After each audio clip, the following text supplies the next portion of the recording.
Welcome, one and all. Welcome to Feature Flashback, a podcast created by myself, Colin Spalton, and my lovely co-host, Jacob Sanger. But if I sounded indecisive on the title, it's because we settled on it about 5 minutes ago in this very room. Hope everyone likes it. It's gonna stick together, stick that way for the next 10 years. Yes. We gotta hold on to it. But the premise of this podcast, which I know you're thinking, another film podcast, another podcast made by two schlubs. Yeah. But let me tell you, this podcast is different. Mm-hmm. Every week, we are gonna flash back 10 years. Every weekend, we're going to look at the films that came out 10 years ago, that very same weekend. And, if all goes well in life, in 10 years, we'll be talking about the movies that just came out this weekend. Mm-hmm. Our very last episode will be us talking about, last week's Sonic 2 and Michael Bay's Ambulance. Hopefully we'll have a lot to say. Everything, Everywhere, All at Once. Mm-hmm. That's going to be. Mm-hmm. Which remember this in 10 years. That'll still be a classic. That is definitely going to be the movie that, film students have the poster of in their dorm room. Yeah, for sure. It'll be that, Fight Club. Mm-hmm. Pulp Fiction. Definitely Pulp Fiction. You can't miss on Pulp Fiction. Yeah. I already have the poster, a little you got one? Postcard-sized one, hanging next to my was that from South by? Yeah. Oh, that's good. I went to South by, guys. Don't worry. Yeah, you get to see a lot of shit at South by. Yeah, it was pretty freaking cool. Mm-hmm. But yeah, so you might also be asking, why 10 years? Why not, every single anniversary? Well, the key to this sort of premise that when I first thought of it is that 10 years is a very interesting amount of time. Because I feel like when you get to 15 or 20 years, the 15 or 20 anniversaries, that's when people start kind of getting super nostalgic for things, and they start to reevaluate things. Look at the prequels. Yeah, for real. 10 years after they came out, people were still, hating those, and now everyone thinks they're the greatest thing ever made. Yeah, it's totally turned around. It's probably because, if I can put on my doctor's hat for a moment, because Jacob is in fact a doctor. Please, check. Dr. Sanger was my father. Because a lot of the people that are our age were really young watching those movies, and it's harder to be critical when you're 5 years old, and all you see is lightsaber and alien. But we're young people too, as well. True. Well, Phantom Menace came out before either of us were born. Yeah. So we still saw those when we were very young. First Star Wars movie I ever watched was Phantom Menace. I rented it from Blockbuster. Very nice. Which I think that kind of points to how we're in an interesting kind of spot in the generation chart. I think we're exactly right in between the millennials and Gen Z. Yeah. We're in a weird gray area. I think it was the men who went to fight in the trenches who are called the forgotten generation. But I think that's us. Weirdly, both coming of age in the 2010s and the 1910s. I don't know. We might have some Hemingways and Picassos among us. We got a pandemic coming out of. We got, possibly a world war. Yeah, we'll know in 10 years. Oh, God. But the key, I think, especially with us talking about it. Why us? Because, yes, we were both born 1999, later 1999. SpongeBob is older than us. Oh, wow. Yeah, just older. Yeah. SpongeBob and the Phantom Menace. Yeah. But when we flash back 10 years, that's when we were 12, growing up in 2012. So we were in middle school when these movies came out.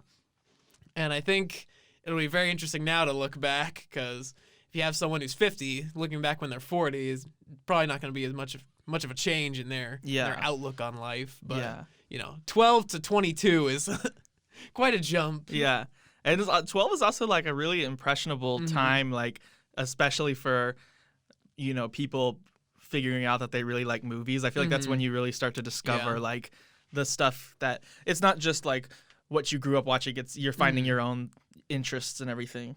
Yeah, and especially when this idea first came to me, I realized 2012, 2013, that's when I really started paying attention to movies. I think by summer 2013 or even early 2013, I was seeing every movie. Yeah. I was sneaking into every R-rated movie.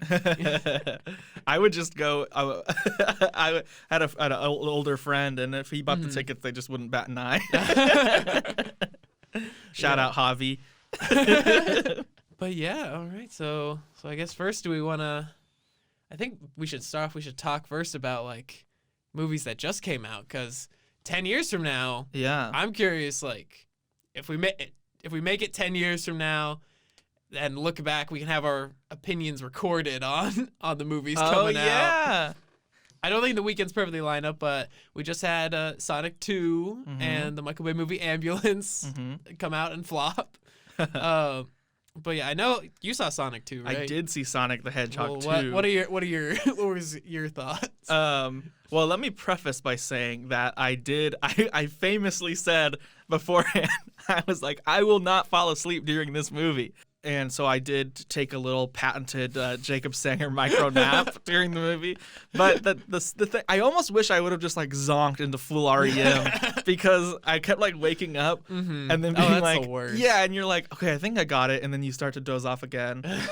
But anyway, before all that, I actually was having a good time. Like there's, because I saw the first one, I think like on Valentine's, like right before COVID hit. Oh yeah, that came out on Valentine's Day. Yeah. And that was also like kind of a surprise. And I feel like I can confidently say, I'm trying to think now to make sure I'm not shooting myself in the foot, but I feel like they're kind of the best video game movies. 10 years later, you is going to be looking down. I know. Like, I think they're kind of the best video game adaptations, which isn't saying much, as everyone knows, but like, they are coherent and like, they kind of follow that formula.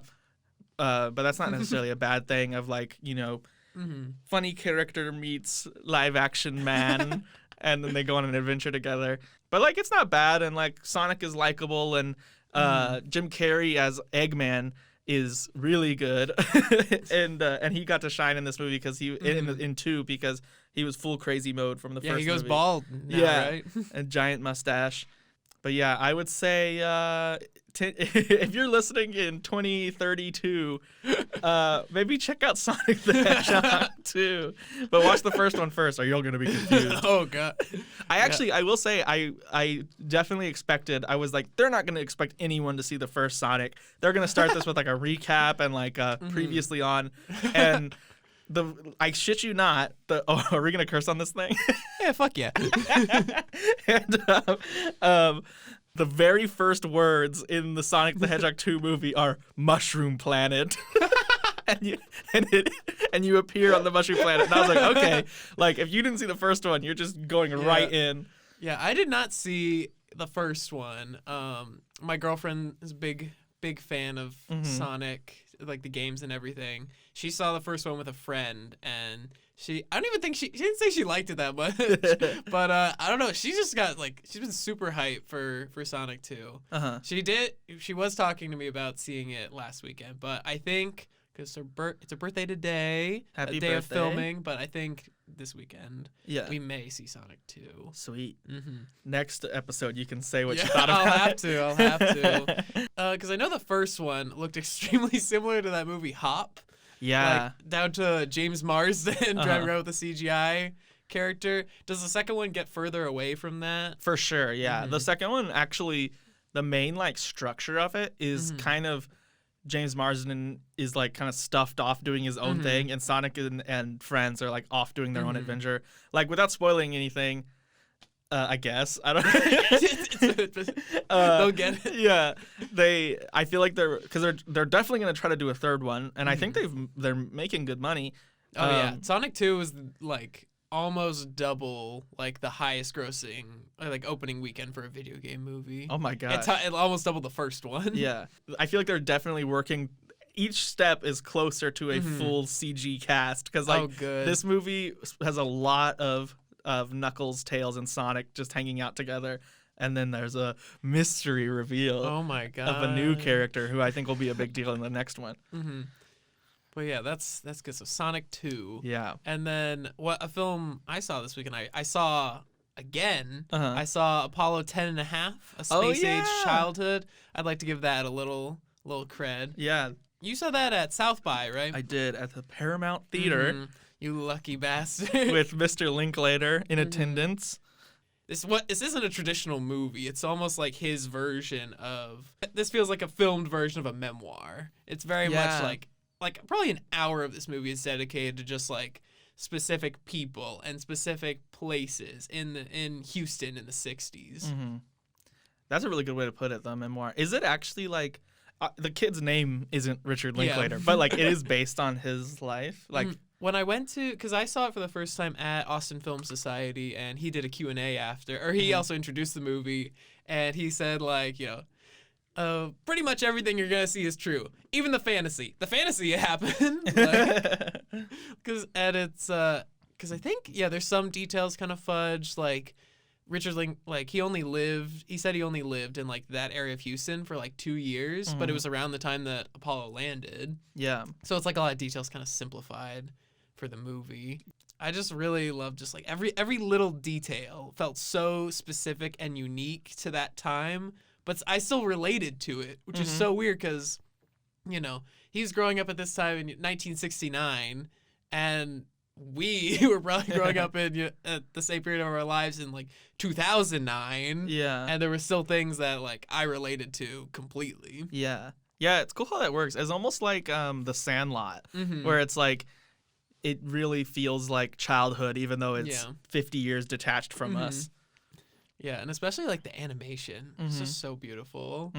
Yeah, I really it was like it was way funnier than I was expecting. I mean, I don't know what I was expecting, but I was laughing my little took us off.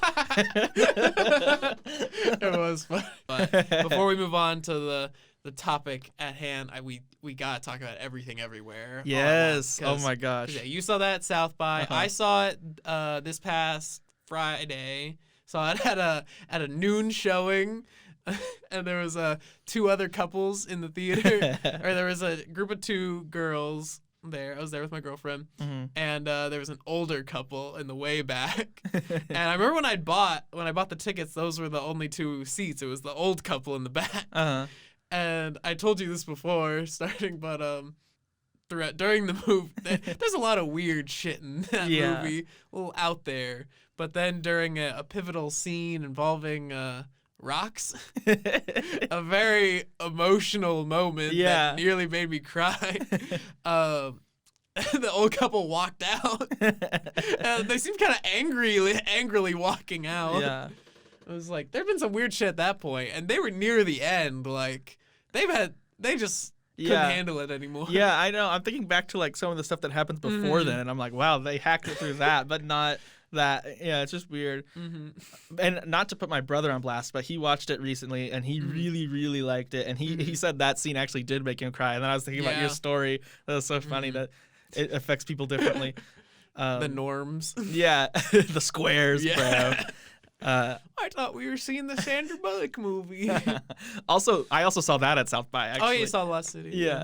Wait, it was pretty good. Yeah. It was okay. No Everything Everywhere? Yeah, it definitely was No Everything Everywhere. That was the first thing I saw at South by, the first night. Yeah. So, and it did not disappoint. Like, I ended up having to sit in the bleachers because with Peace and Love, Michelle Yeoh reserved like 5 rows. But that's okay. She's Michelle Yeoh. She's a queen. She can do it. And honestly, it probably wasn't even just her, but all the reserved signs said "Yo" for some reason. So it might have just been like the whole crew, because I know a lot of them were there. And anyways, I watched the movie, and it was like I really, really want to see it again, but I've just been so busy. I haven't been able to go since it's been out, like for real. But it was like a perfect Jacob movie, because like it's true. I always tell people, I feel like it's a cop-out answer, but when people ask me like what kind of movies I like, I always say I like movies with a little bit of everything, like a little everything everywhere, yeah, all at once, perhaps. And like, cause like some of my favorite movies are like Lord of the Rings and The Princess Bride and Hunt for the Wilder People, and these are all movies that have like comedy, but also a lot of heart. And it's such a big story that it's able to have these little character moments and these massive action moments, and there's romance and drama and there's scary stuff. And so I don't know. I just love stories that feel like they really take you through everything, and then most importantly have a lot of heart. which is like all three of those, and of course Everything Everywhere. Even the trailer gave me goosebumps. Like I was like, it's so good. Yeah, I was like, I know this movie is gonna rock, and sure enough, it did. Yeah, the key thing that you said about Everything Everywhere is the heart. Like, Yeah. The emotional kind of core of that movie, like, works so well and just hits so hard. Like in that climax. Which it does feel like it's a very long climax, but it's like an emotional roller coaster. The action, amazing, completely incredible. Yeah. Oh my god. I hope that if you listen to this in 10 years, is it Ki Hugh Kwan? Something like that. I always apologies forget how to him. But I remember after you saw it, you told me about that. He's freaking Short Round. Yeah. I just figured that he just like vanished off the face of the earth, and he shows up in this. And he was incredible. Yeah, he's I loved him. Michelle Yeoh's amazing, but I think he was my favorite part. Like he, in the character he plays, is just so like earnest and sweet. I know. And like, it's amazing. And then he like has a couple action scenes where he like absolutely that kicks first ass. action scene with him with the like the fanny pack. That was incredible. It's so good. And he's not just like one note either, because he's doing so much in that movie. And this is not like I've been retired for 20 years. Yeah. Like getting your groove back. This is like I have been building up my acting chops for this one role. Yeah. So I really hope he's in more stuff now, because he was amazing. But yeah, that's why I said it's a perfect Jacob movie, because like it's got laughs, it's got heart, it's got romance even. And also I'm a huge fan of Asian action movies, but especially like Hong Kong action. And so to have that on top of it, and it's like sci-fi, I was like, this is insane.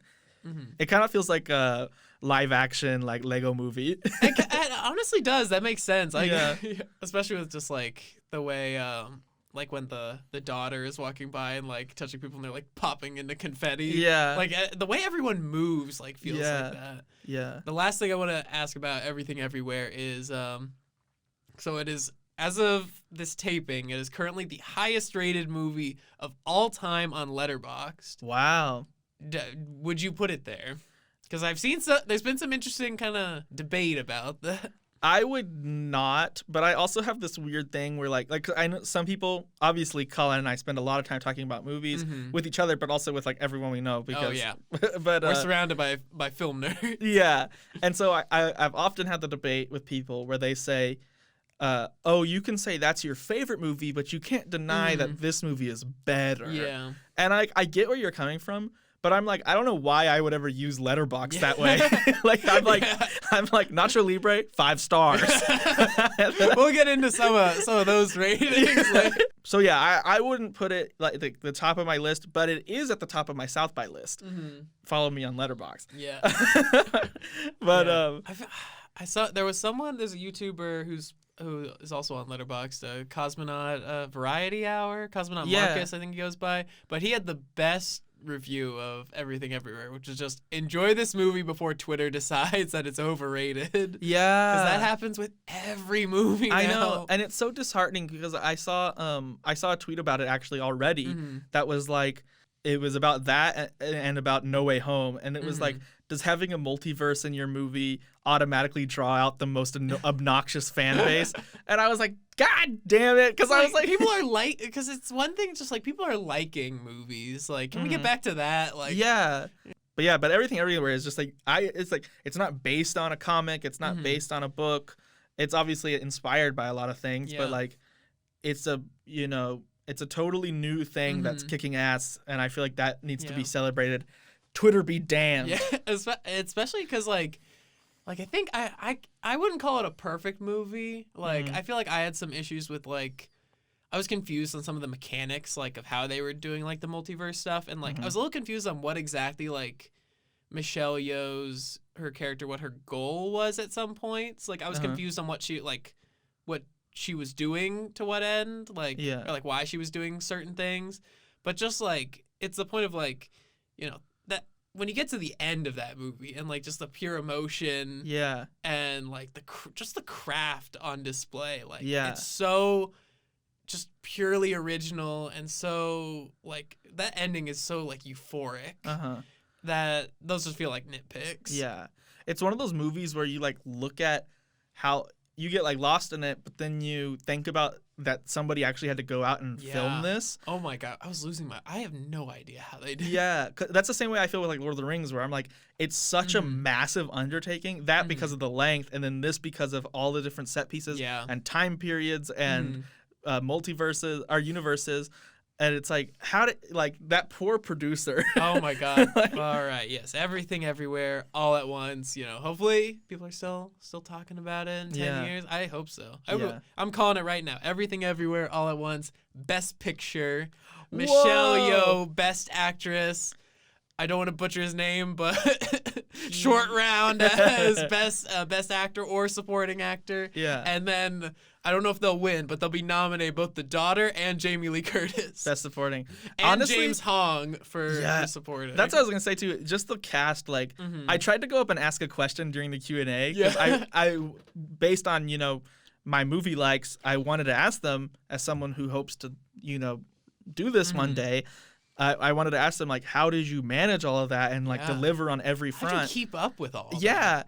But they literally cut the Q&A off at me. I was the last one. Oh, so sad. But I was just in another universe. Yeah, I did make it, But it was just so crazy because, like, with the exception of the daughter, who I'm sure is lovely and will be a great star, I was like, I've literally been watching all of these actors since I was, like, a little kid. I know. It was like, and to see them all in front of me, it was so crazy. Yeah.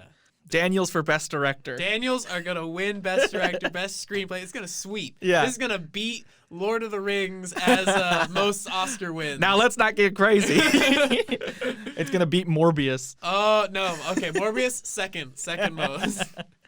But all right, so that's Sonic 2, Apollo 10.5, A Space Age Childhood, and Everything Everywhere All at Once. Hopefully, in 10 years, we'll see what we think about that. Yeah. But all right, let's flash back. Let's hop in the machine here. Let's in style of our favorite movie, Looper, we're gonna loop back. They say that in that movie? I don't even remember. I love that movie. I haven't seen it in a while. Yeah, I know. I feel like I watched it like a lot when it came out. I don't know. Probably because it was R. Yeah, and like, it's sweet. Cool. Yeah. He goes, I'm gonna send you back in time. They sent me back in time. But yeah, so we're gonna flash back to the weekend of April 13th, 2012. Yo. And we're currently filming this on April 14th, 2022. So the weekend this came out. Jacob, can you guess what was number one? Or did I tell you already? I don't think you told me. So it's not a movie we watched. It's a movie in its fourth weekend. Oh my god. A big cultural milestone, especially for our generation. 2012. Was it? What came out in 2012? I mean, it was Moonrise Kingdom, the indie darling. It made $800 million. No, it's a movie. I'll give you a hint. It's a YA film. It is based on The Fault in Our Stars. No, not that. We're not there yet. It is a dystopian. Divergent? No, not yet. Hunger Game? It was the Hunger Game, the single Hunger Game. Okay, that makes sense. That was a big deal. Yeah, and its fourth weekend. It made $21 million. Wow. And domestically had made $336 million. Yeah. I remember the Hunger Games hype. I read the first book so I could go see the movie, and then I didn't see any of the other movies. I've seen.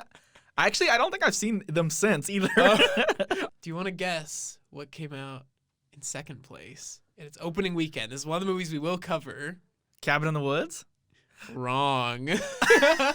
The Three Stooges? It was the Three Stooges movie. Wow. It eked out a victory with $17 million its opening weekend in second place. So it was a big hit.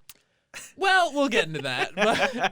And then in third place is Cabin in the Woods, the other new movie of the weekend. Fourth is Titanic. Weird. Still, on its 20th year. That was a 3D re-release. Okay. That was the hype. That was the during all Yeah. that, because they did it with like Jurassic Park, Phantom Lion Menace. King, Phantom Menace. But yeah, it's that, and then American Reunion. Is that an American Pie movie? Yes, the most recent American Pie movie. Really? I thought they just did one on Netflix. Did they? I think so, because I think it had some young hunk in it. I think they have. Unless maybe something else. They'd be rebooting everything. you Yeah. know? And then let me read you the rest of this. Let me see if any of these movies ring a bell. You have Wrath of the Titans, Actually, I saw that, and it kind of kicked the ass. sequel to Clash of the Titans. I do remember seeing that. Mirror Mirror. Never saw it. Yeah, that one, which I'm sad we missed out on that one because we have another Snow White live action movie coming up. Yeah. A little different tone. I'm excited for that one because I'll see just about anything that's fantasy. But then we have in its fifth weekend, 21 Jump Street.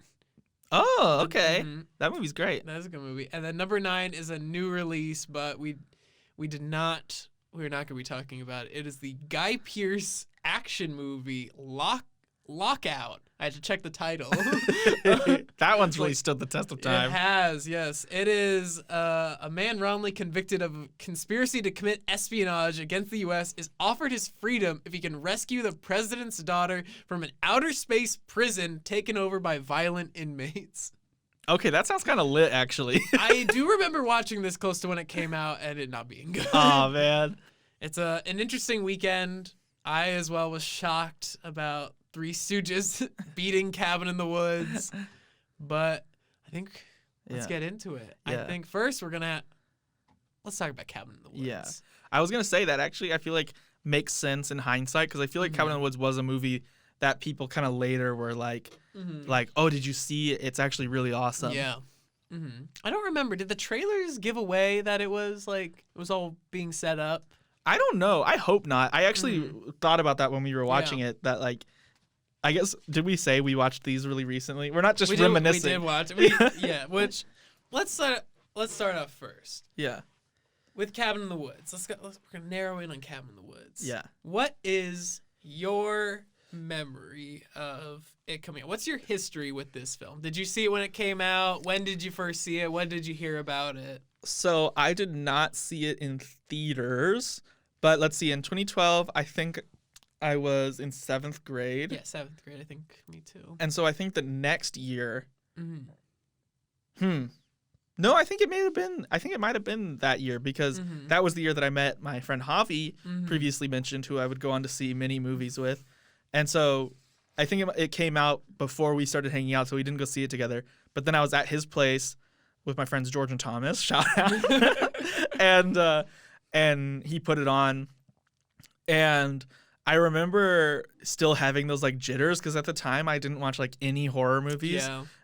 And then I remember being right away super into the premise and the kind of send up of the genre, because it's even if you're not someone who's watched a lot of these kind of movies, you know the tropes. Yeah, you get it. And you've so, seen enough trailers before. Exactly. Other movies. And I think actually I can't say for sure, but I think that was the vibe that the trailer gave me, was that it was just going to be another yeah, I think that's high probably school slasher movie. That's probably what they would market it as. Yeah. I feel if you give it to someone who doesn't get the movie, they'd be like, oh, it's a movie about kids in a cabin in the woods. Yeah. You know? Let's market it as exactly that. Genius. Yeah.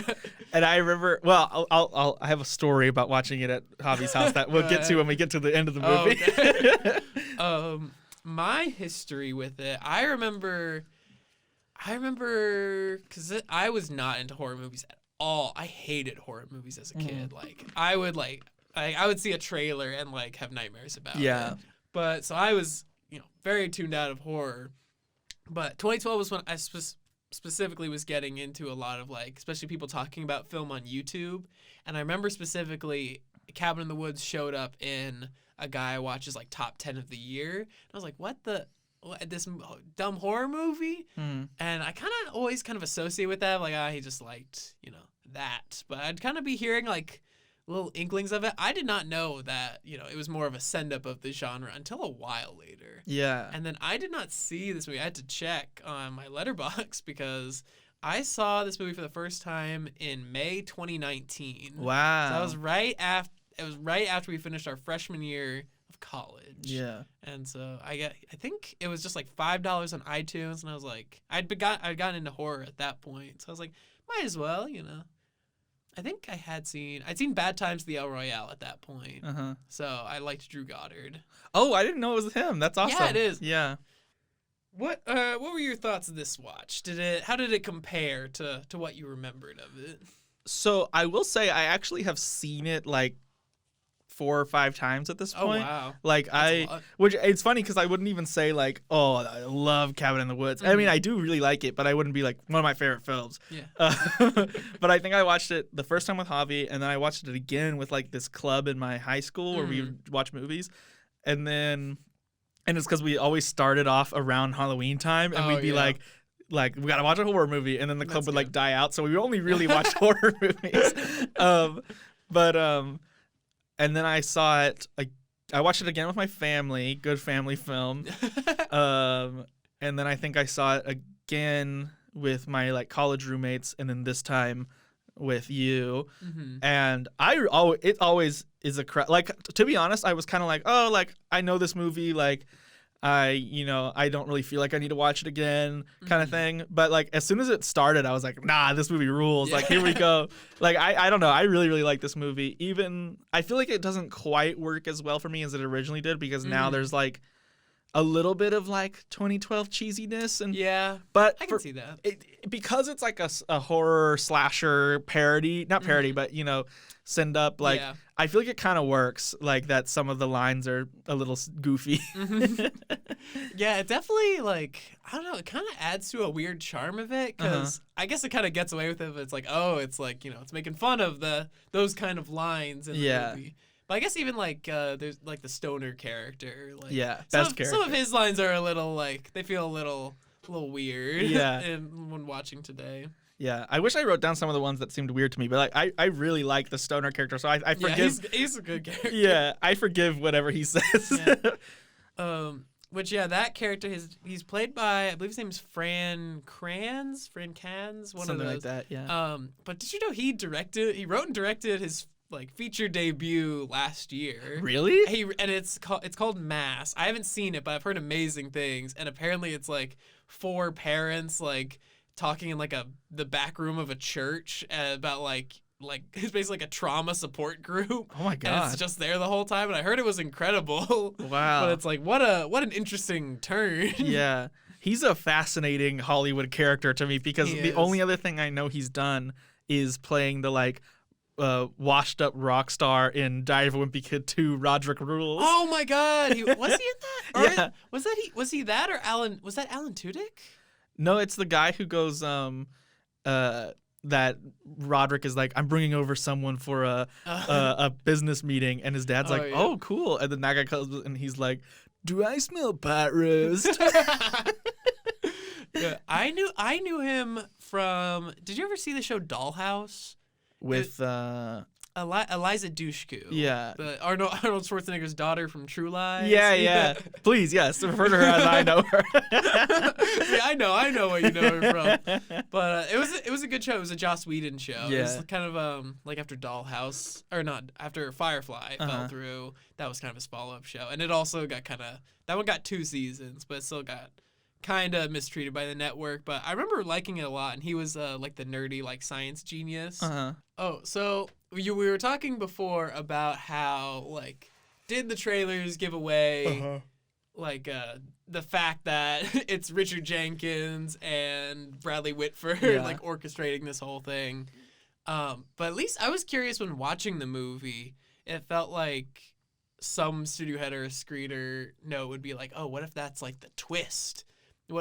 Whereas like the movie starts off on them, and it kind of like we figure like it kind of unfolds interestingly. Like the first time watching, there's like they withhold just enough information to keep it like, really interesting. But how would you have felt if they just like went through the whole movie, and then at the very end they find the elevator and all this stuff? Yeah, I don't think I would have liked it, because that's like I feel like part of the fun is seeing how it's all like being manipulated, Mm-hmm. because I feel like I've seen movies. So for context, my roommates and I watch a lot of shitty horror movies on the streaming service known as Tubi. And I feel like a wonderful ad-supported streaming service. and I feel like with some of those movies, like if we make it to the end, sometimes they'll do like a twist. Yeah. And even if it's cool, it's like it wasn't worth the hour and a half I spent bored, you know? And I don't think that Cabin in the Woods would be boring because it's a higher caliber movie than those. And it would, you know, because I wrote in my notes, like a lot of the like horror stuff that's just in their world with like the zombies and stuff is still like better done, I would say, than a lot of horror movies. I agree. Like even like though it's just like slasher kind of stuff, I feel like it works so much better for me than a lot of like just like violent horror movies I've seen.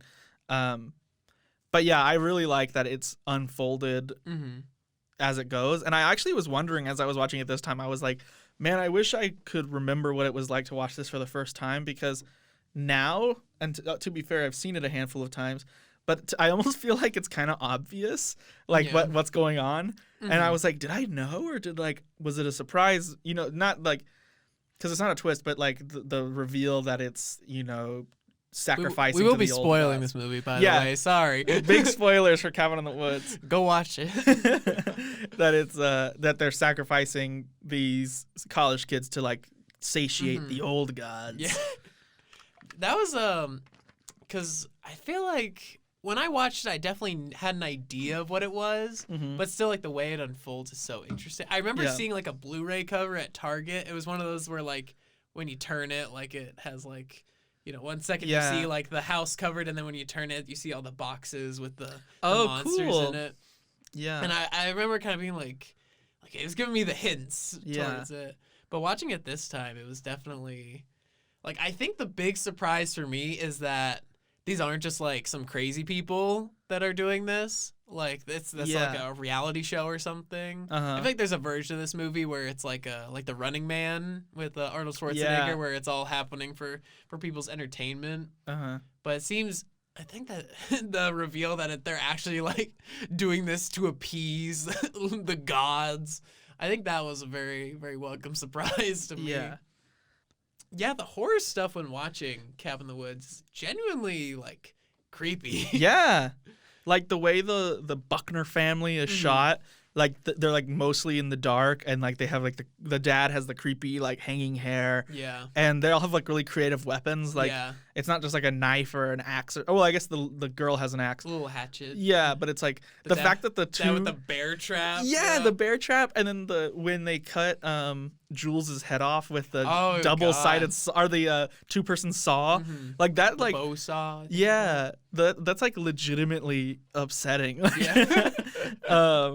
And actually, that was when I was watching that scene, I was like, man, this was a great movie to see when you were coming of age, because I was like action and scary and boobies. There are.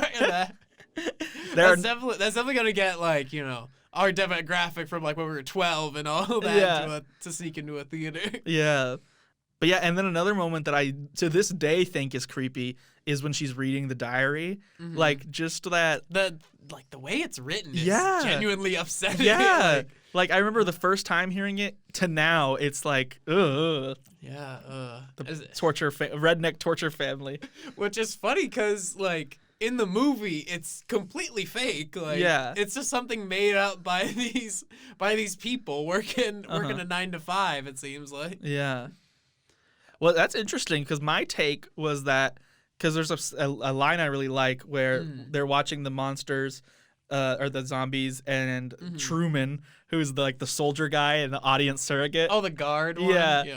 Is like he's like, they're like something from nightmares. And then the Kim lady is like, nightmares are from them. Yeah. So, like, I took that to mean that there was a time before civilized man where there was like, all werewolves. Yeah. And then they, like, captured them. So, in my mind, I was like, the Buckner family was really a crazy family in the 1910s who now have been kept alive in the stable. I guess so. Yeah. But it's up to interpretation, guys. Make sure to send me your cabin theories. I was confused on that though, because like they mentioned like, oh, they're from the time before, which I imagine is like, you know, before like any living person can remember. They've been doing this for that long. But it seems weird that is like a family from the 1910s, and also in like all the monsters that we see at the end, like there's like a robot saw. Yeah, like, I made a note about that because I was like, I love the idea that they're from the old world, but then there's like a weird construction robot, and that's like, zzz, zzz. Yeah. I was like, what? There's like ghosts of like of people, of like you know, soldiers. Yeah, or like there's like the zombies. surgeons at one point, the creepy doctors. Yeah, and the people wearing the masks, are, like setting office workers on fire. They definitely look like they're a reference to another horror movie. Yeah, but... it's a reference to The Strangers. Right, that movie. This is not about The Strangers. I just wanted to say I thought it was gonna be really scary. I wasn't scared. I heard that one was scary. I haven't seen it. Liv Tyler's in it. Yeah, I saw The Strangers Pray at Night, the sequel. Ah. Oh yeah, that one. Yeah. Oh yeah. There's the masks. Dude, should we just jump to the ending? Like, sure. Because I like honestly like when we were watching it and we got to the end bloodbath. It was a point of like I don't remember what the last hour was because this part is just so awesome. Yeah, it's a great finale. Even just on like a technical level, I feel like this movie has amazing like blood effects because I'm sure some of it is digital. Yeah. I sometimes have especially in the final act. Yeah. Like, most of that CGI. Yeah. I feel like I have a bad eye for picking out CG sometimes. Also, weirdly, I'm sure we'll talk about this more. Yeah. But I feel like weirdly, it's easier for me to spot CG now than it was in 2012. Like I feel like when I watch older movies, it just looks better to me for some reason. Yeah, I don't know why that is. I get what you mean. Like sometimes it looks like more like kind of waxy now. Yeah, it's like I feel like everything now is very like glossy and shiny. I get that. But anyway, I'm sure some of it's CG, but there's a lot of great like blood effects. Even like there's like a zombie that runs up on Dana at one point, the main character, and she just like shoots it in the head, and it's just this goopy green. I was like, this is so great. I promise I'm a normal person. You love that goop. But yeah, that finale is amazing. Oh, that's my story from earlier is that Javi's mom came in right during literally during the like gnarliest part of it where one of the scientists is like pressured into shooting herself, which is like the darkest part. And she's like, "Oh my God, what are you showing them?" but we still finished the movie. That's good. Yeah, that I do remember. I saw, you know, the shot where all the SWAT team are in the hallway and then the elevator doors open and they all come out. I think I remember seeing a meme of that. It may have been on iFunny. And just that, like a gif of that exact moment, I said, "What the? That's awesome!" Yeah. Like, what the hell even is that? And then it kind of stayed in my mind for years. And then watching this movie this time, like when I saw that hallway, I went, "Wait a minute." Yeah. Like watching it the first time, I was like, "Oh my God, this is the one. I found it." Yeah. No, it's so cool. And I don't know, like I feel like they did a great job with the selection of like creatures, with the exception of construction robot. That's a really weird one to include. But I'm like, I kind of like it of how weird it is. Yeah, I think I can honestly, I feel like I can like look into Drew Goddard's mind and be like, I know why he put that there, because I feel like he was like, I got to get all of the horror staples. So there's zombie, and there's like a Hellraiser guy, and there's a giant spider and a kraken, and like the merman. Yeah, the merman. The merman. Classic. So I feel like he was like, I've got all these like, you know, animals and organic things. I need a robot. Is that how he talks? I don't know. This is my film, Cabin in the Woods. I guess we'll jump back, to talk about, you know, the film leading, you know, all the build up to that end climax, I guess you can call it. But it was kind of striking me, like trying to think of the film as a meta narrative. Yeah. Thinking about like the way the team led by Richard Jenkins and Bradley Whitford, like the way what they're doing is basically building a horror movie. Yeah. Like, and even because you can tell that this was definitely them like coming up with like, okay, here are the list of cliches. How do we make them work? Because everything that we've seen happen in a horror movie has got to happen in this one and have a reason for it. Yeah. Because like there was just a little moment. It's when I don't really Dana stabs one of the zombies with a knife, and then you see Bradley Whitford like flick a little switch, and you cut, and you just see the knife like have a little shock.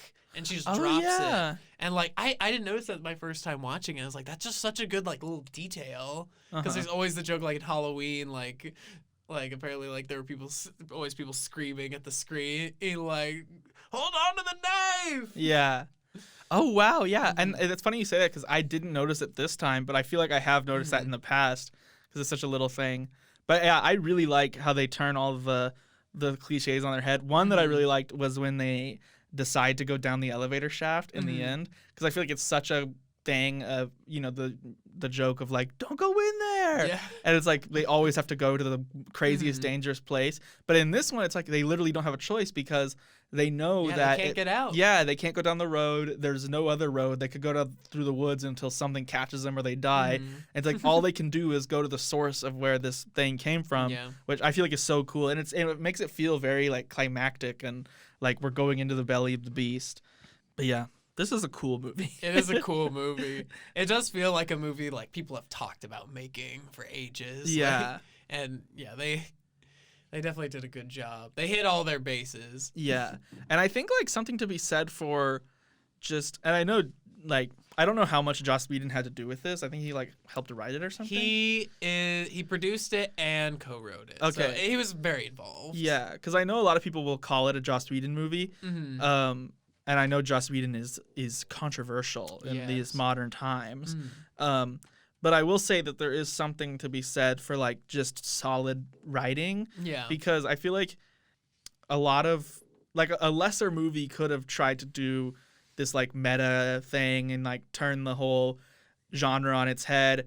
But like if the characters and stuff sucked, people wouldn't really care. Yeah. Because like I like genuinely like all the characters. Yeah. It's well cast. Yeah. I wasn't crazy about the one that they kind of has like the nerd. Yeah. He just had kind of a weird like look. I guess they were going for like, oh, he's a jock, but according to their rules, like he starts acting more like a nerd.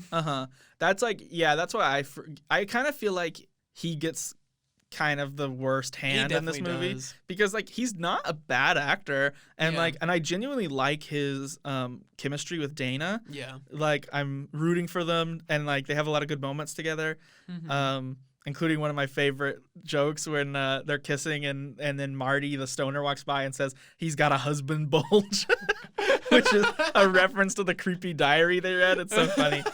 But anyway, he definitely gets shortchanged because like his death is also the worst. Yeah, I literally wrote that in my notes. I was like, every death in this is so memorable, and then his is just bam. It's a shock value one. Yeah, which you could argue they did to be like, well, we've got to have a jump scare, surprise death in here. Yeah.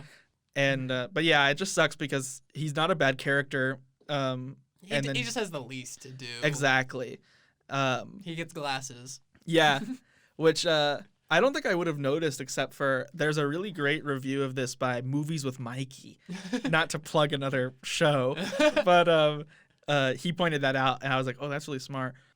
But yeah, like, and I think like on the casting, it's interesting too because I feel like I've seen the stoner in Diary of a Wimpy Kid and then like literally nothing else. And then with the notable exception of Chris Hemsworth, I haven't seen these actors in like anything else. Yeah. And so it's kind of, I mean, I hope that they have good careers, but it's kind of fitting in that it feels like a run-of-the-mill horror movie that would have these like no names in it. And I think they all do a great job, especially Thor. Yeah. I think I heard somewhere that this might have been filmed, like this was like filmed and kind of put on the shelf for a long time. Because I think the studio was like, what do we do with this? Like, we want a standard horror movie. Wait, what? I just searched Cabin in the Woods because I wanted to check the actors, and it's showing tomorrow at a drive-in. Oh, hell near Austin. We gotta see it again. We gotta go. But, yeah, I think this may have been filmed before he was even cast as Thor. Wow. Or something like that. Yeah. Because I imagine because I remember hearing like Joss Whedon was on set like for this like pretty much every day, and I do not think he would have done that if he was you know, directing Avengers at the time. No, for sure. I Chris Hemsworth, I think, is, the first 2 Thor movies aren't amazing, and then Ragnarok kicks ass, and I'm excited for Love and Thunder. But I think he really is a great actor. Like Extraction and like other stuff I've seen him in. Like I feel like he's always fun. He's a good leading man. It's really fun to see Thor just like decking zombies in this movie. He's fun. I really like. I remember first time watching it, like having him be like, oh, he's a philosophy student or sociology student, and like at the beginning when he's in like her dorm or her apartment, and he's like, oh, you don't need to read this book. You should read this book because it does blah blah blah blah. Like I buy him as that. Like, and I like it subverts that trope of the jock, and then he becomes more of the idiot jock. Yeah. Oh, it's so cool. And like the way they turn, she's also, Jules is theoretically a smart, we don't see her being as smart, but like she's hanging out with these really smart kids, and then they explain that they made her dumber through her blonde hair dye. It's so cool. But yeah, I love Chris Hemsworth in this. There was something else I was going to say. About that scene. I wrote down a question here. Which scene? The very first scene where he's, or not first scene, but where he's like, you don't want to read that. And then he goes, and you're in your underwear, or and you have no pants on, or something like that. And it's like when we first see Dana, she's wearing a shirt and underwear. Yeah. And I was like, hold on a minute. I was like, is this 2012 male gaze, or are they clever enough to be like, this is the genre? I did write that down about in my notes about how is this movie using the male gaze? Yeah. 'Cause it is very, we're 2 men here. Yes. We're two boys. Hell yeah. Red-blooded American man. but it's like, being more aware of it, like, it was noticeable, like, you open on our main girl, like, in her underwear. And then, like, especially later on with, what's the blonde one's name again? Jules, yeah. With Jules, like, especially, when she starts acting, like, more kind of frisky and, like, the dumb blonde, like, you get a lot of shots kind of going up her legs and going up her ass. And, like, when she's making out with the wolf, the stuffed wolf head, like, it is kind of a question of, like, do they know what they're doing? Yeah. Or are they, I think. That one I feel like they do, because it's like, at that point she's full blown. And they even comment on it, like, the other characters are like, she's acting weird. Yeah. And at first they're like, haha, funny, she's drunk. And then later Marty is like, he's like, I don't know why. I can't remember Chris Hemsworth's name. Call him Thor. Kurt. Kurt. Yeah, Kurt. He's like, why is Kurt acting like this alpha male? And she goes, oh, he's just drunk. And he's like, I've seen Kurt drunk. I've seen Jules drunk too. So it's like, that one I think that they're aware. But that first one I was like, actually, I just had a brain blast. They could have been trying to show us that she's not like this totally demure, virginal character that she's made out to be later. Yeah.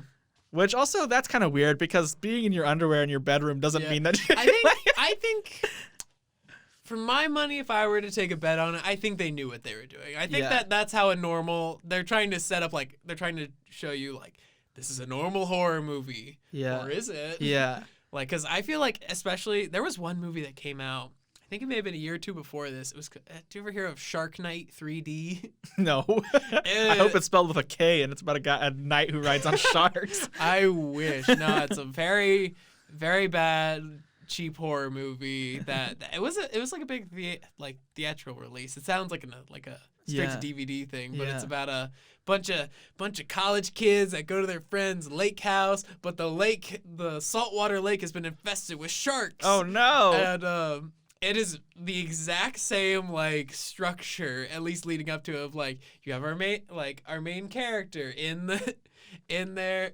apartment, and then their friends show up ready to go to the lake house, like, in exact succession. Man. But yeah, I really enjoy how, like, on the subject of good writing again, like, there are legitimately, like, good moments between the characters there, even beyond all the meta stuff. Like, just the thing where Kurt sees Jules with the books, and he's like, "Who gave you these?" Like I was like, "This is just a good joke. This is like a good moment."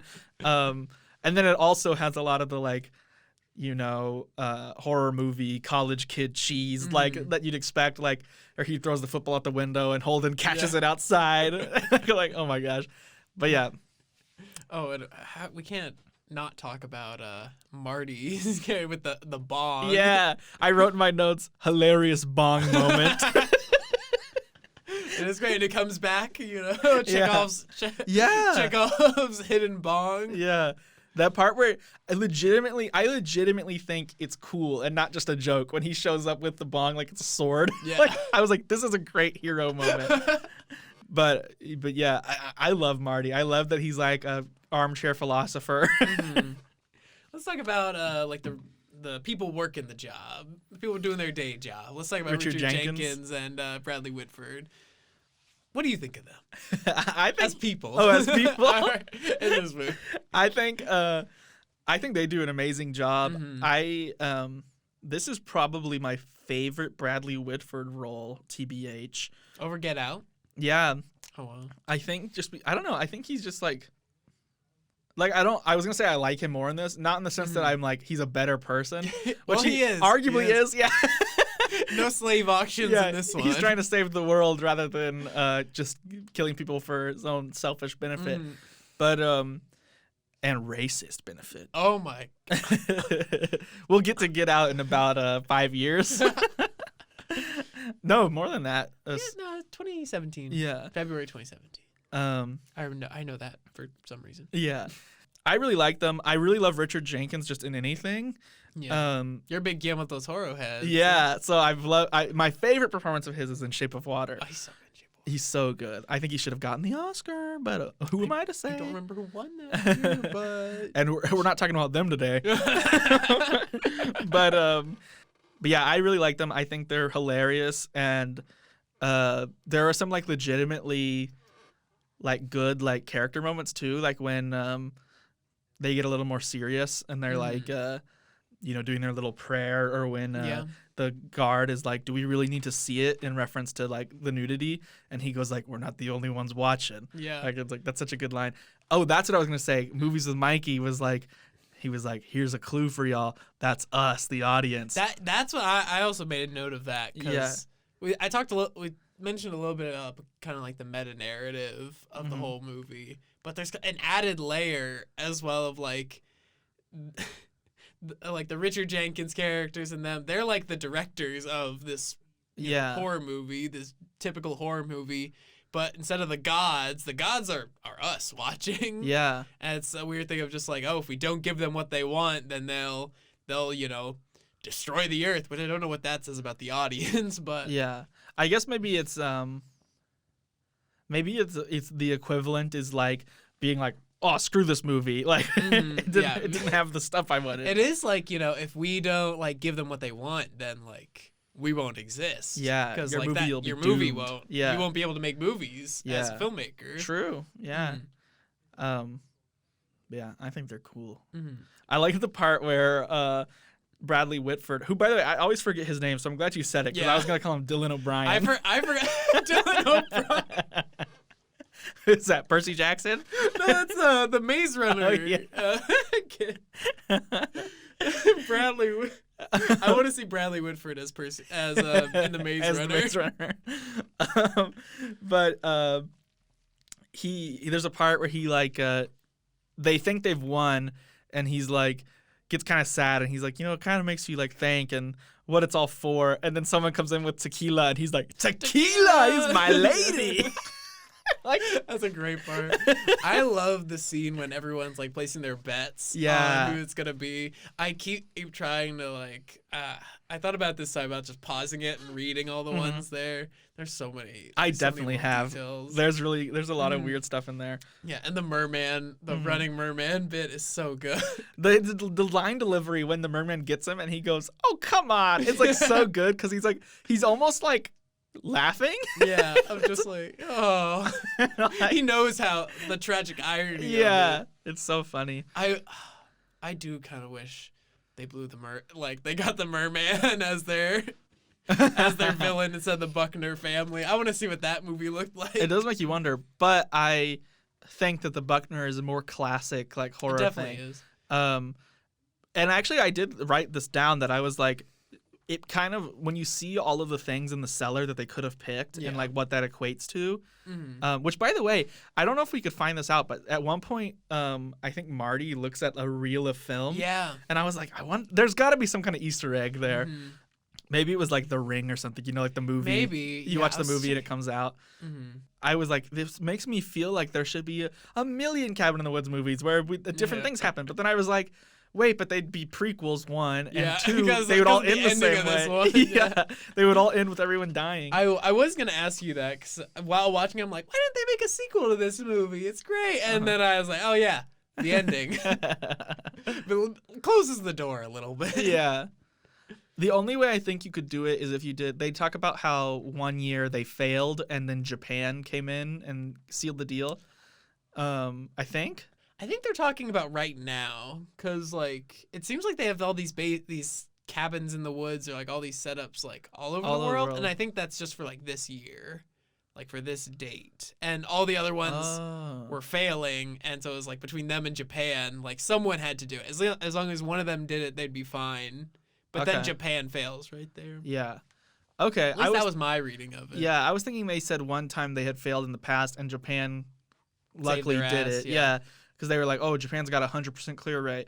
But that's the only way I could see you doing a prequel is if you did the year they failed or something. Yeah, like all the other ones. Like I was curious about like the part what we see of Japan where it's like all these Japanese school children have defeated the evil, and it's the spirit will now live in this frog. Yeah. Yay! Them not realizing they have doomed the world. Yeah. Wow, yeah, I never thought about that. That part was the part that scared me when I was little because anytime like kids were endangered, I was like, oh my God. But going back to kind of the crew in the command center, we'll say. What do you think of the guard character? Because he's not really a character. He's just kind of. He's. I think you said the audience surrogate. Yeah, he like is helpful for them asking questions.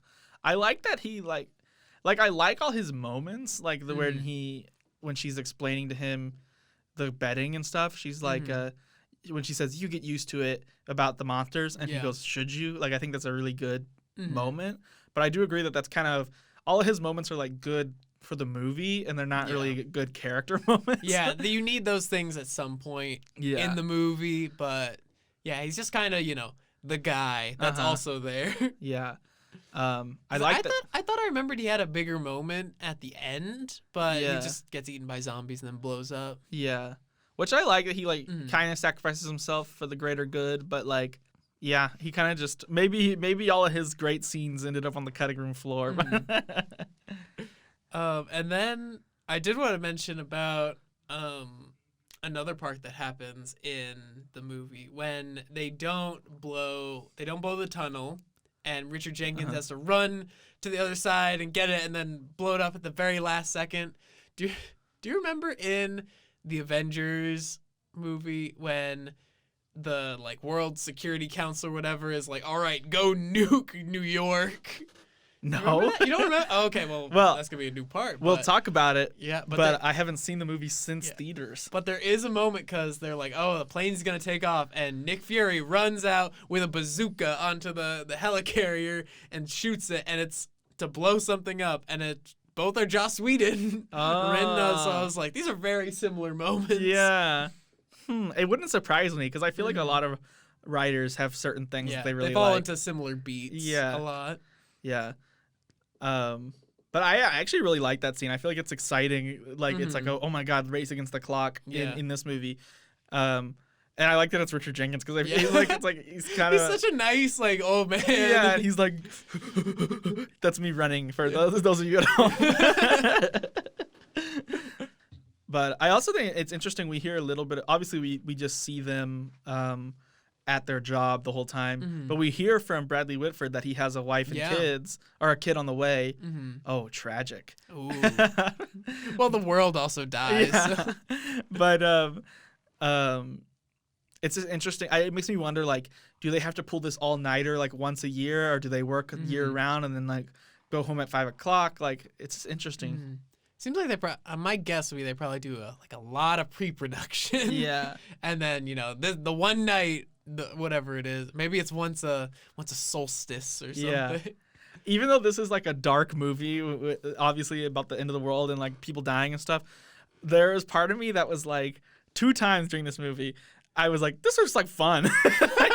Which was like working there. Yeah, like them partying after it all went well. Yeah. I was like, oh, the feeling of like having this big thing done. A nice rap party. Yeah, and you get to party is so nice. And then also when they first got to the cabin and they're like living it up, I was like, man, this looks like a good time being in cabin with your friends. You know, hopefully the Buckners aren't invited. Yeah. But, I did want to talk about one of the last character we meet in the movie. A little guest star that I did not know was in this movie when I watched it. Yeah, me either.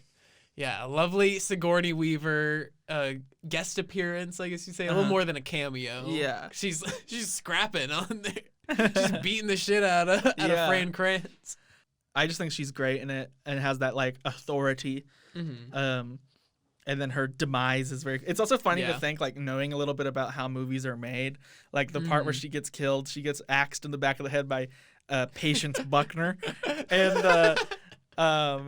and there's just like a millisecond shot of her like jerking her head up and going, and then she dies, and I was like, yeah, but I know from having worked on sets and stuff that you're gonna have to. Yeah. All right, Sigourney, we're gonna need you. And you've just been hitting the head with the axe. Can we get like a Yeah, and so the idea of them sitting there and getting multiple takes of her just going was it's kind of funny to me. Get the death gasp. Yeah.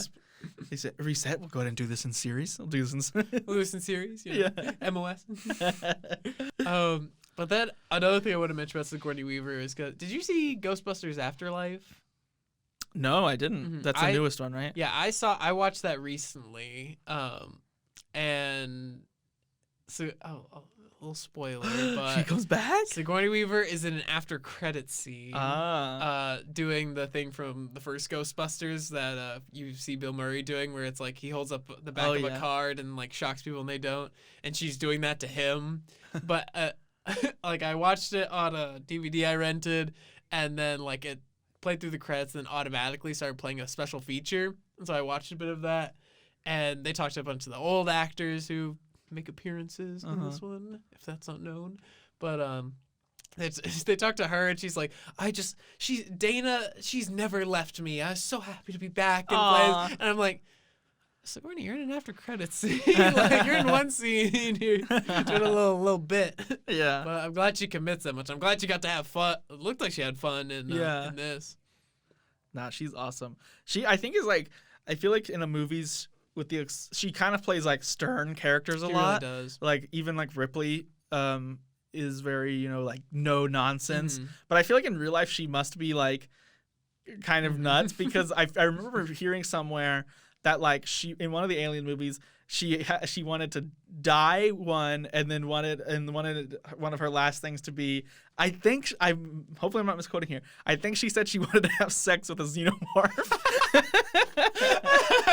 It's just like she should have let Sigourney do it. That's why they got to make that another Alien one. I know they got to retcon 3 and 4. Honestly, I watched every single Alien movie recently, and I love it. And I'm ready for the 6th one. Yeah, I like every Alien movie except Alien 3 is boring. You like Alien Resurrection more than 3? Yeah, because Resurrection knows how to party.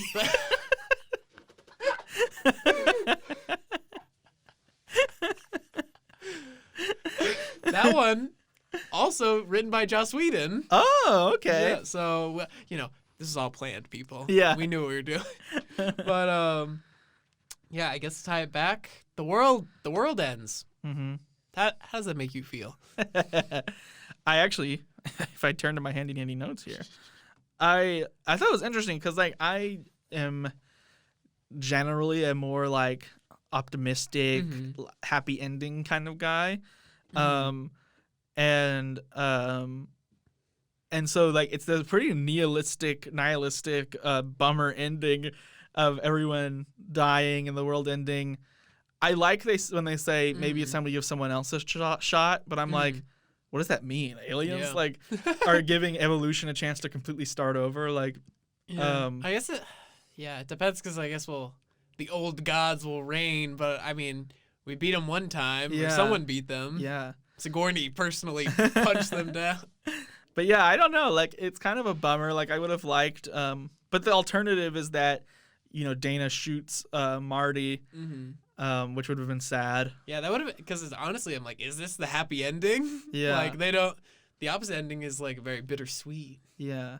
Where it's like, could she live with herself kind of thing? Or like, would she appear as a villain at the end? And I like their last moment together where they're like, sorry, I let you get eaten. And like, and they smoke. I think it's funny. Yeah, it's very similar to another movie coming out soon. Oh. A little picture directed by our very own Jacob Sanger. Well, what can I say? If you're in the Austin area, May 14th, I believe, was the screening. There's going to be Alfie and Gully's Holy Chalice Quest. Yes. It's going to be a big one. We can do all our plugs at the end. Yeah. Because I love the ending. It's because what other movie does that? Yeah, what other for movie real. ends with the characters knowingly, like, being selfish and ending the world?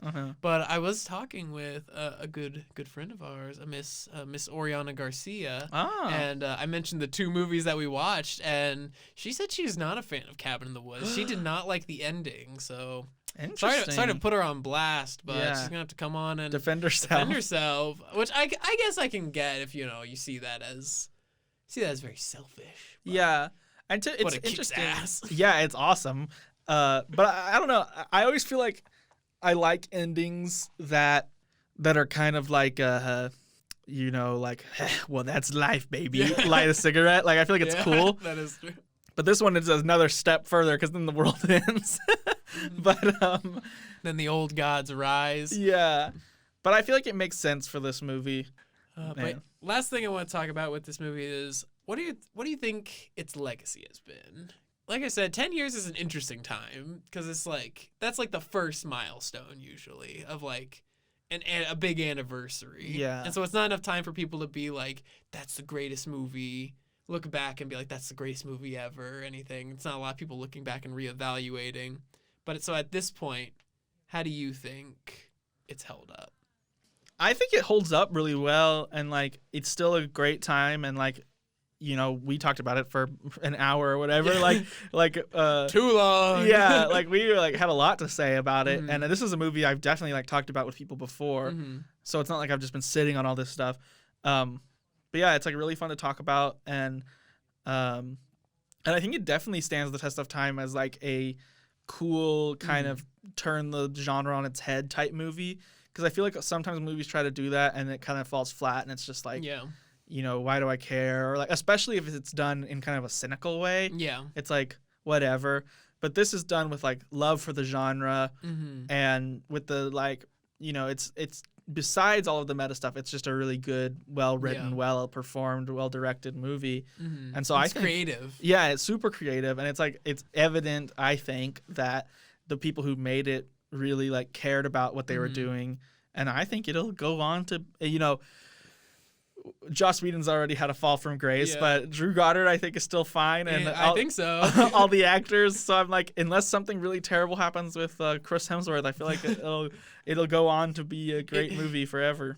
But yeah, I think it's like it still holds up really well, and especially because like they're still making horror movies that fit this genre. Yeah, and like that, like people know Friday the 13th. This definitely pays a lot of homage to that, like the knife thing from Halloween. Like I was just picking up like, oh, that's from that, but it didn't feel like as much like some movies now where it can be a little too like, oh, I get it. Like it feels like it's still like it's playing as a regular horror movie, than just like look at this. And I do think.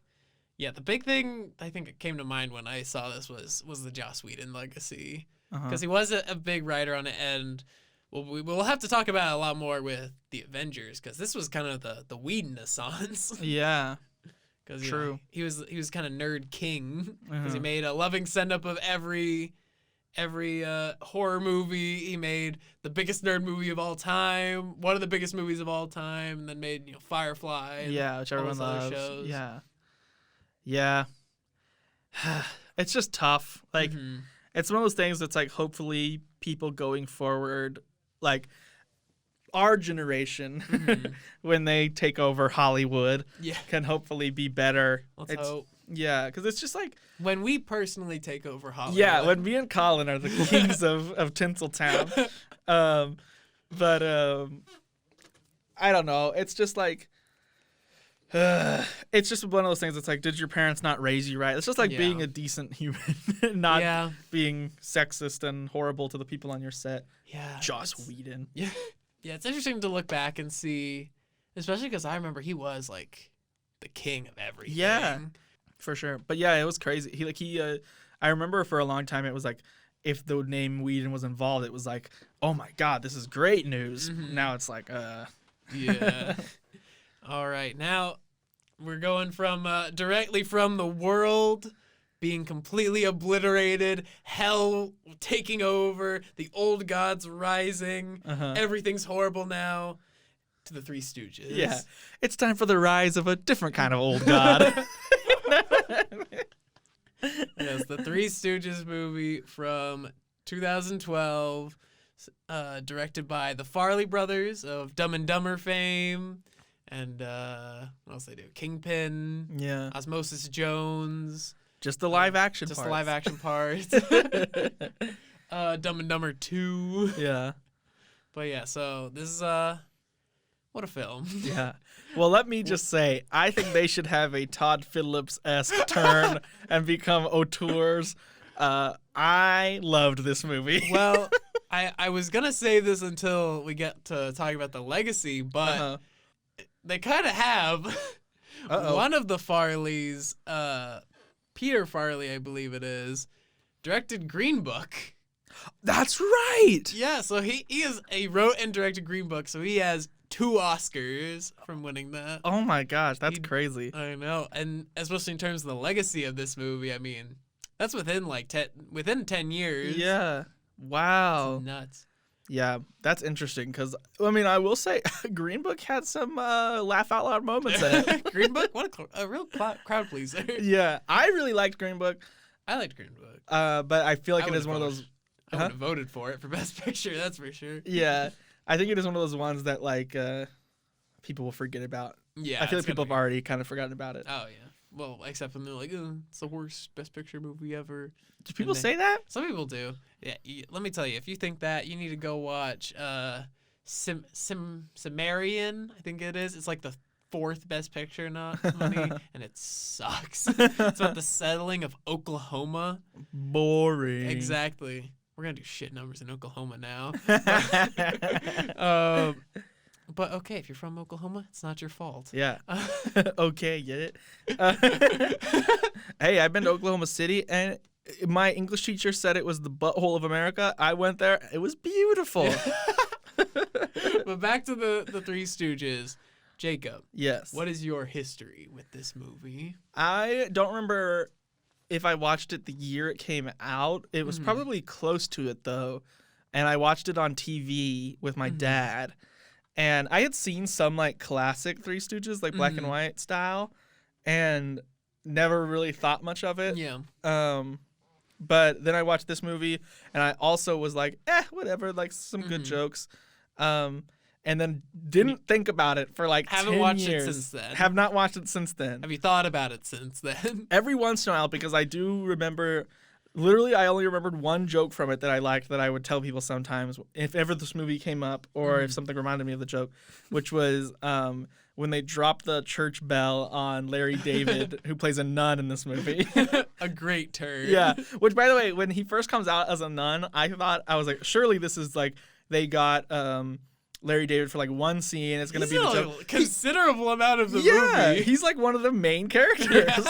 But they drop a bell on him. They're working on the roof, and they drop the church bell on Larry David's head, and they go, "Do you know that nun?" And then the other one goes, "No, but her face rings a bell."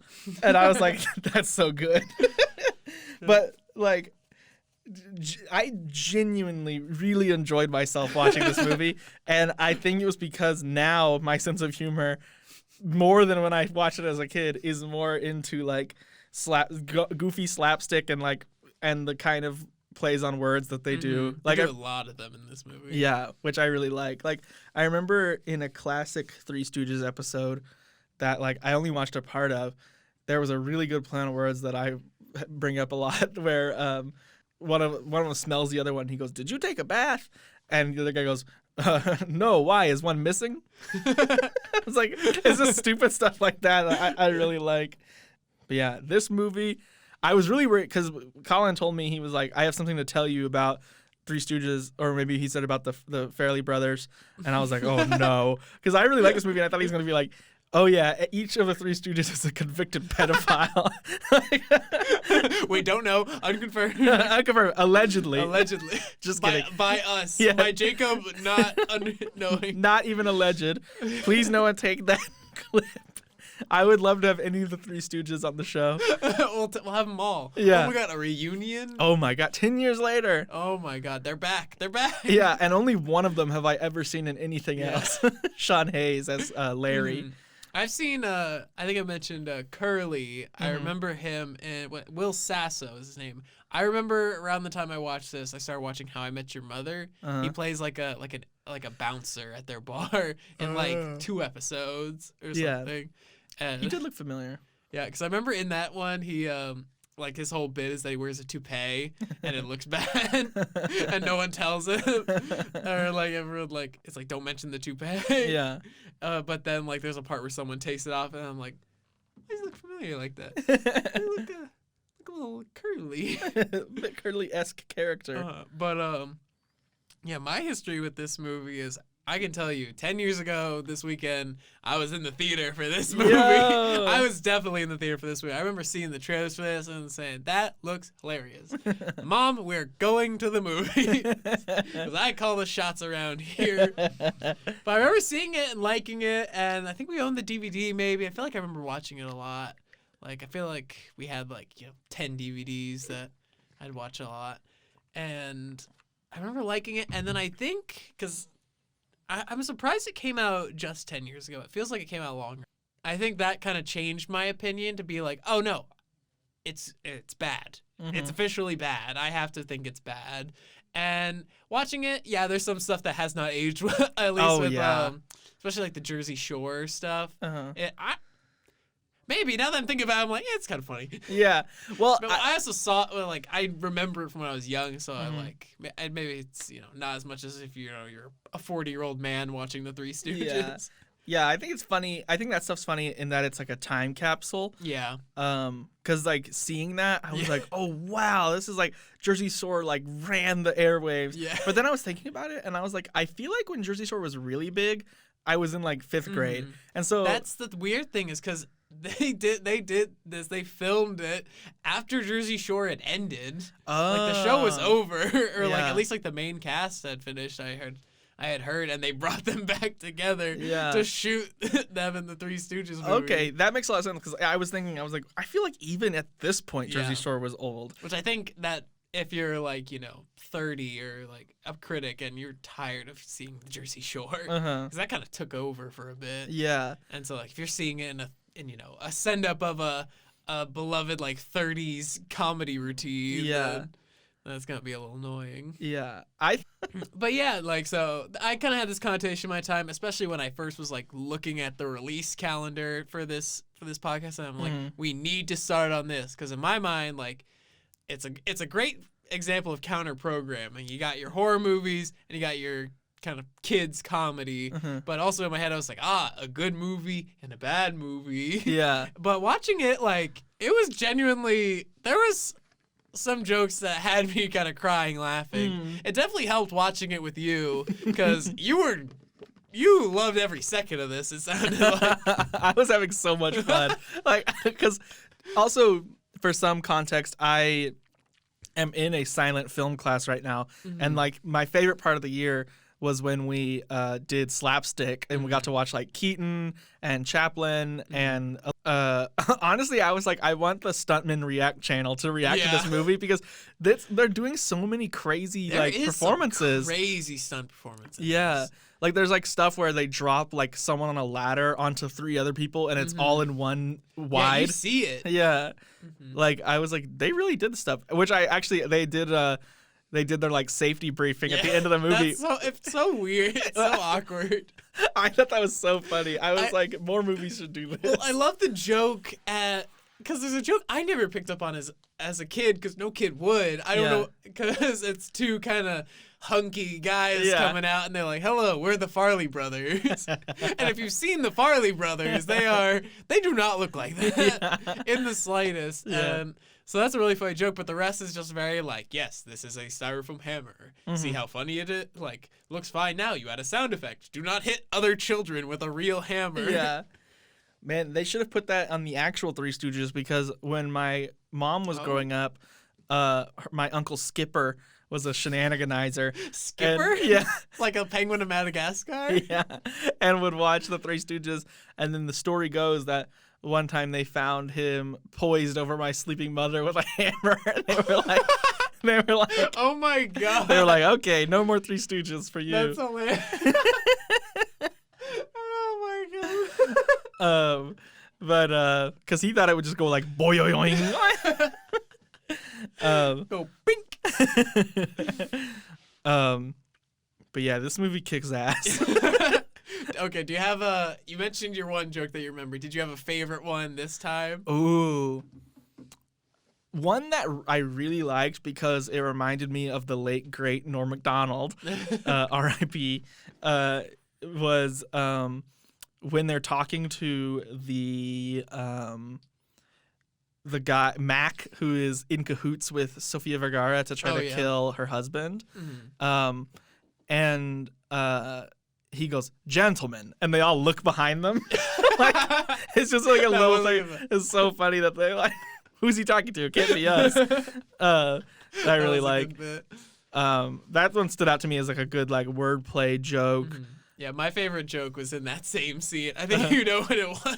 Wait, but tell me. I forget what the setup is, but it's just like, I think it's when he's saying about like, oh yes, murder me in my sleep, and I don't want to hear a sound, and he's like, oh, weird sound, and Curly's like, oh, weird sound like this, and they shake his head violently, and you can tell it's a giant like jar of change, and it's timed so well to him shaking, and it's so quick that I was just like in shock. It was so funny.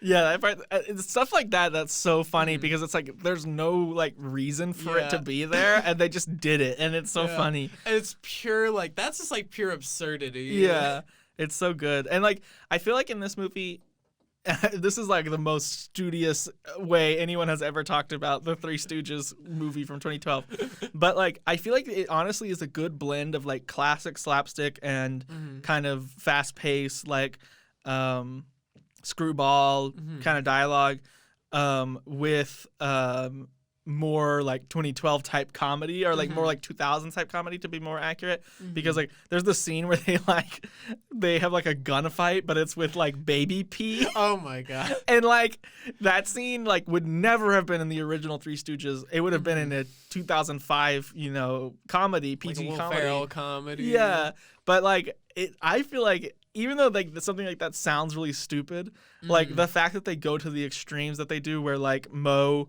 catches Curly, I think, and he's like, all right, drop him, and he puts the baby on the ground. And he's like, kick it over here, and the baby slides across the ground. Like, it's so funny. And they're also dressed like nurses at the time. Oh yeah, they beat up. Yeah. That was insane. They followed two nurses and a doctor into the break room, and then you hear this. They go in. It sounds like they're beating them up, and then what is it? Larry opens the door, and he's like crawling out, and the nurse drags him back in, beating him up.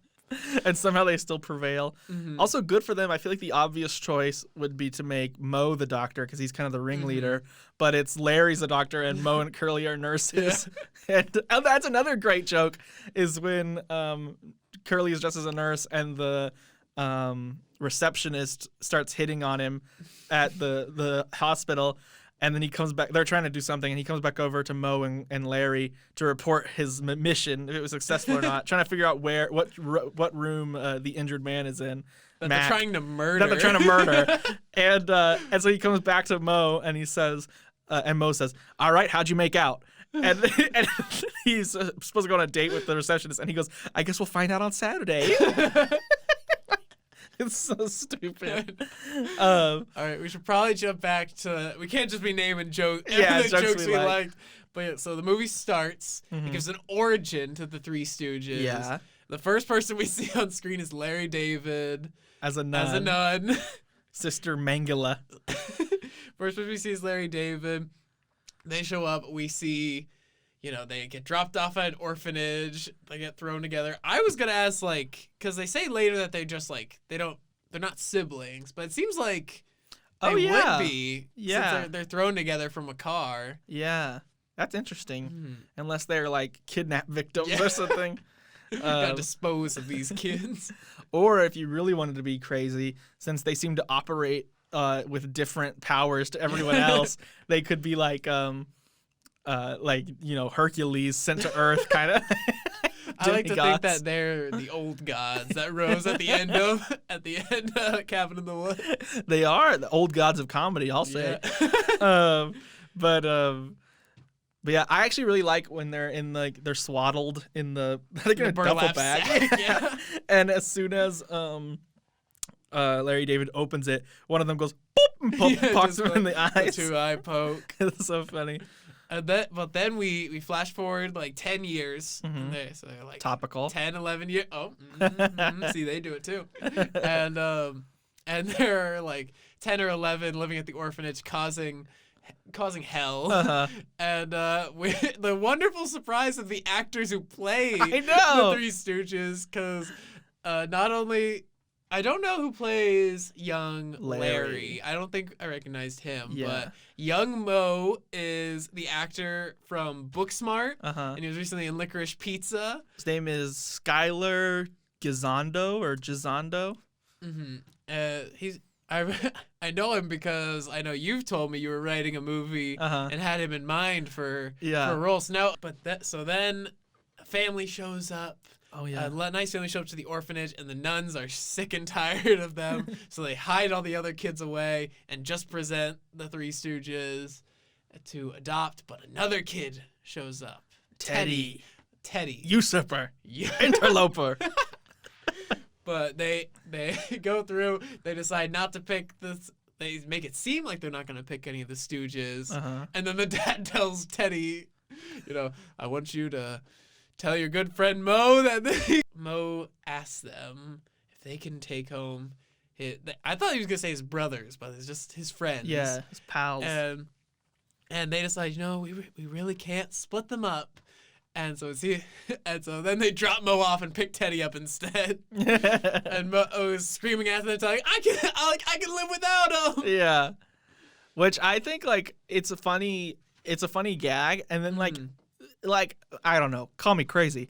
I think I legitimately felt the heart of it later on when it ends up becoming the low point kind of, which I don't know if that's jumping ahead too much, but we can jump ahead to it. Yeah, but what happens at our film's low point is that they all go their separate ways. Yeah, they fight, and they all turn on Mo and they say, to explain, Mo tells them, they go, "Why'd you come back?" When the parents drop him off, and he says, "Oh, they wanted me to clean the pool and squeegee the tennis courts and eat my vegetables." Yeah, and he was like, "That's not the life for me."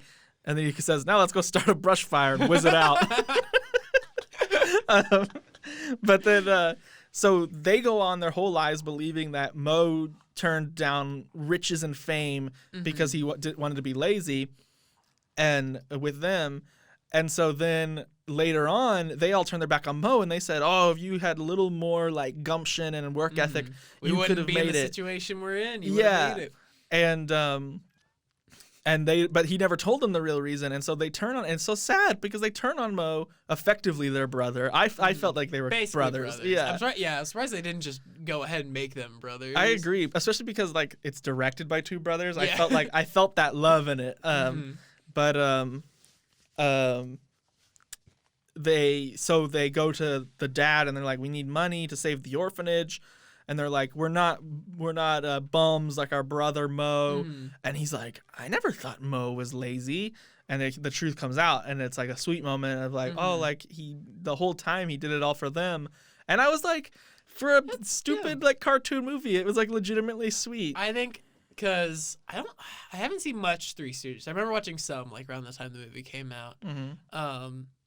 But I don't think they ever really had like they never did have an emotional hook to it. So I think like to give them some sort of emotional hook, I think that was a good part. Yeah. Because I feel like in my memory, like I was like, oh, they have to have their low point where they break up, but watching it this time, I was like, it works. Yeah. It works generally pretty well for them. Yeah. I really liked it because I think you probably feel the same way where it's like you watch so many movies, you understand the format, and sometimes it can feel like you're a slog to be like, okay, here comes the low point. But I was like, damn, like I've had so much fun with these characters that I don't want them to split up. And like, and luckily for us, they don't stay split up for long. Thank God.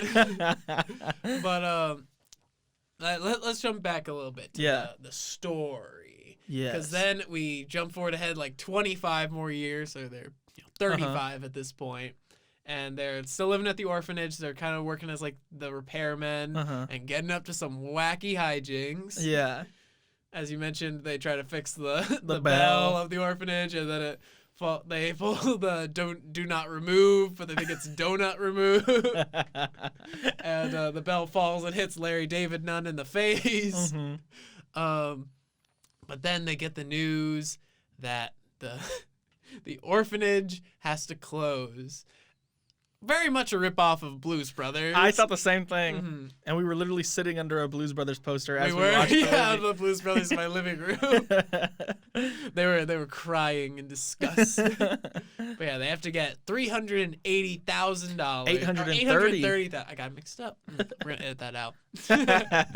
But $830,000 in order to save the orphanage. Which I was like, can an orphanage go under? I guess they just get financial assistance from, like, the church. Oh, yeah, I don't know. I guess it can happen since it happened in both this and Blues Brothers. Wow. What a world we live in where orphanages have to struggle to make their own money. Make ends meet. Yeah. But it was weird because what do you think of, like, the kids in the orphanage kind of stuff? Because what's his name? Moif. Oh, yeah, Merv. Merv. And Peaser.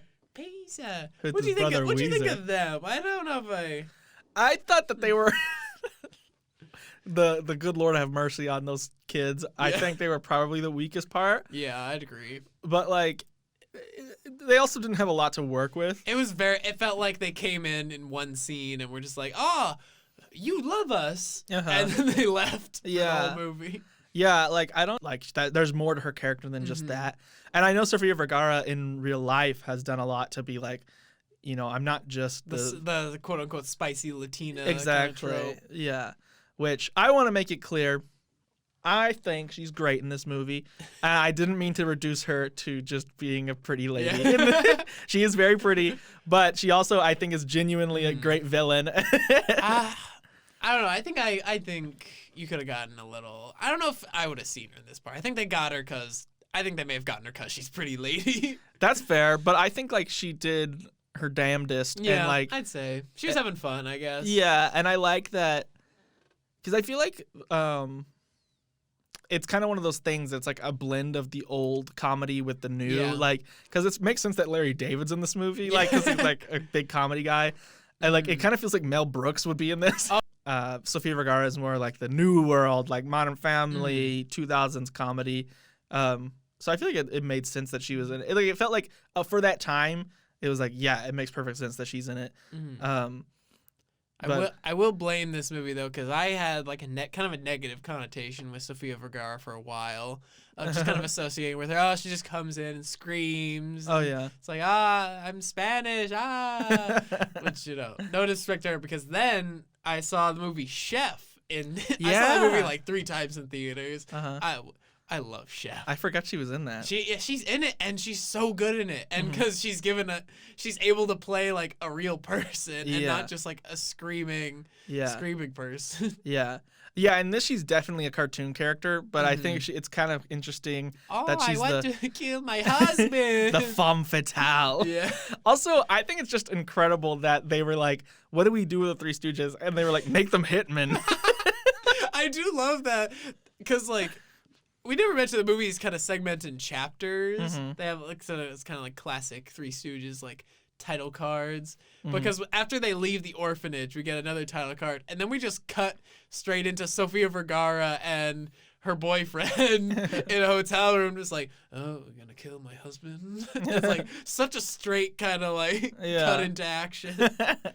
And because then I love that they just look out on the street and they see the Three Stooges with a sign of "We'll do anything for $830,000," and they decide, yep, they're the ones. Yeah, those are our guys. I'm pretty sure they could find a cheaper hitman. Oh yeah. Well, I don't know the going rates for hitmen. No comment. Well, I know a guy. Yeah, you get the friends and family discount. Yeah. There was but yeah, and yeah, we get that scene where they talk with them on the street, and we get both jokes, the gentleman joke and the coin shaking head joke, and then they try and make him believe that, oh yes, I'm her husband and I'm terminally ill, you need to kill me, but do it at night in the dark. And then they decide to just try and kill him right then and there. They throw him in front of a street sweeper, and he gets shot into another part and hit another car, and then someone with a pogo stick jumps by. Oh, and the bow and arrow. Yeah. From like 10 minutes earlier. Larry's just walking by and finds a your common run-of-the-mill bow and arrow display on the street outside a sporting goods store. And he just shoots an arrow up in the air and then leaves. Yeah. And 10 minutes later, it hits Mac in the leg. I also, the character of Mac was interesting because he was kind of a nothing character, to be honest. Was. But I kept thinking, I was like, man, this is the guy that Sofia Vergara is leaving her husband for? Yeah. And so I kept thinking, I thought the joke, because I didn't remember the reveal of who her husband was. I did not remember that at all. And Colin can attest, I literally went, oh, oh wait, no, I knew that. I didn't know the end twist. Yeah. With them. I knew that it was gonna be hit. I couldn't remember if she was gonna be Teddy's wife, or if she was like his new stepmom, who was like really young, which I mean, kind of, not to jump ahead, but that's revealed. But yeah, your jaw dropped. I was like, it makes perfect sense. Like there were 2 moments in this movie where I was like, wow, they set this up perfectly, and it was the reveal that Teddy is the real husband of Sofia Vergara. So the one who she wants to kill is Teddy, the orphan who stole Mo's spot, all grown up. And then the other reveal that got me is that when we find out that the orphanage is going to close, Larry David is like, we should tell those nimwits that it's their fault. And they're like, no, we couldn't possibly do that, Jane Lynch says. And then I kind of forgot about it. And then it's revealed later that the whole reason they need $830,000 is because the insurance won't cover them because of so many stupid cartoon accidents happening on the premises. And I was like, that's genius. It's all their fault. Like, that adds to the whole thing, and it fits in the world. Like, I genuinely was like, what a carefully plotted and crafted film. The Three Stooges. What a perfect film. What a picture. That's I gave this sucker 4 stars on my Letterboxd. I was with friends last night, and they were just scrolling Letterboxd, and like, who the fuck gave the Three Stooges 4 stars? I was like, 1 for each Stooge, baby. You want to count that out? No comment, Your Honor. That was what definitely would have been a sequel. If they made a sequel to this, it would have been in the Four Stooges. Oh yeah, with Teddy, would he become one? I don't know about Teddy. I'll say Peaser. Teddy, Peaser, and Weezer. But yeah, they would have gotten a Four Stooge. Yeah. It would have been played by Eddie Murphy. Actually, not to be too much of a nerd, but there actually was a fourth Stooge in the black and white days. Yeah. Named, I think his name was Shemp. And my dad always was like, "Hey, it wasn't good once Shemp came out." My dad talks. That sounds like in The Simpsons when they.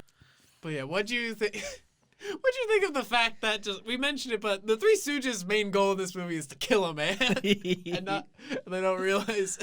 I could see like some people being like, "What is this? This is so weird. This isn't a kids movie." But I think it's really funny and weird, and I like that they did it. It makes it very funny in our age now. Yeah. Like they throw a stick of dynamite in his body cast. Yeah. There's a part where they find the empty body cast, but we saw him slink inside. Oh, he's turtling. Yeah. Oh yeah, we did mention there's a scene before they get to that where they have a shoot off with babies peeing. Yeah. Incredible. I was not crazy about that scene. That felt kind of like that didn't feel like that'd be in like regular Three Stooges. That felt more like oh, kids love pee jokes, pee and poop, fart, diarrhea. But it was like when it became like a western and that. Yeah. But we did mention about like all those babies because they're real babies. Yeah. Like 10 came out 2012, so they're probably at least like 10 or 11 now. Yeah. I hope they're okay. Yeah. I hope they've seen the film. I wonder if they have a support group that they all go to.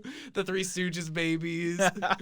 We had to contact them. The baby. If you were a baby in the Three Stooges movie from 2012, contact us. We'll get you on the show. If you were a pea gun, a pistol, if you will. How do you feel about your pee being seen on camera in front of millions? Yeah. It's so funny, too, the way they do it, because I feel like a lesser film than this would, just have them be holding, like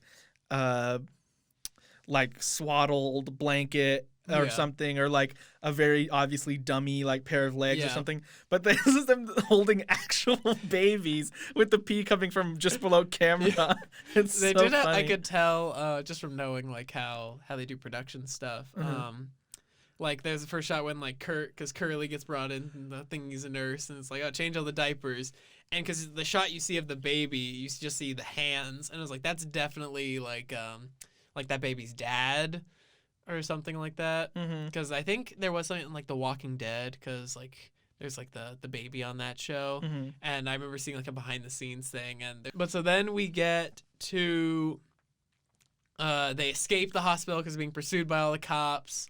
There was that amazing part where they jump off the roof of the hospital connected to a fire hose, very much like Die Hard, and then it comes loose immediately, and they land on an awning and bounce off, and it's the most obvious dummies, but that makes it funnier. Yeah, there were a couple moments where they were like definitely dummies transitioning into real people, and that one was super obvious. Yeah, it was so funny. I think you can see Larry's like dummy face like at one point. But there was one where they go over a fence and like just collapse full force and then get up and start running. Yeah. And I was like, there's definitely dummies because they like fly over, land, and then morph into the real actors. Yeah. But they did it like pretty seamlessly. Yeah, they did pretty well. Yeah. I did feel like at the start of the movie, I was kind of the way the movie was shot was kind of irritating to me. I think there was some stuff when you see them as kids that they had like normal speed footage and then in post like sped it up really fast to like have the physical comedy, because maybe the kids don't like have the choreography down super well, but and they did that a little bit at the beginning, but then like as it went on, like the jokes started to get a lot funnier for me. Yeah. And just it was landing a lot more. I feel like the way they were shooting it was a lot more effective. Yeah.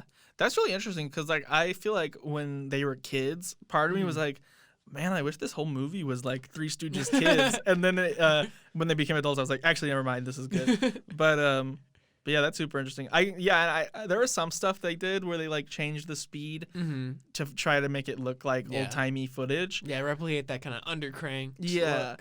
which I liked. Like I liked it in the very end too when they ride into the sunset. It's got that weird undercrank.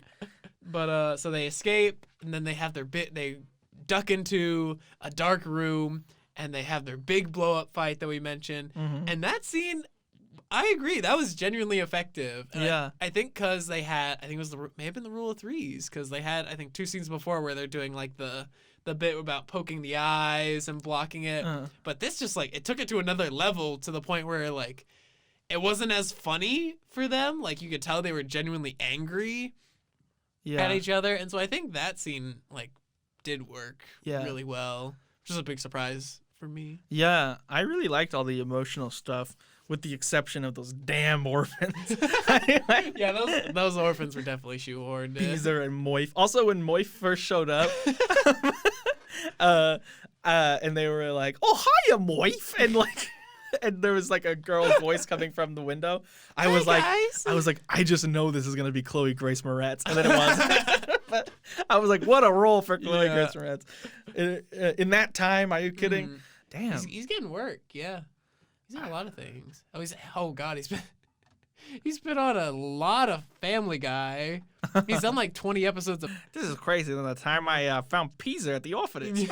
Did you watch The Strain? Yeah, that's it. You know, I watched The Strain. Yeah, I love Guillermo del Toro. Yeah. Oh yeah, he's in 33 episodes. Yeah, I think he was the main kid in that. Zach Goodweather. Yeah, the main guy's son. There we go. We narrowed it. Oh, he was in the Angry Birds movie too as. He says Bobby Bird, but I read it as Booby Bird. Freaking sweet, Lois. He was in The Strain.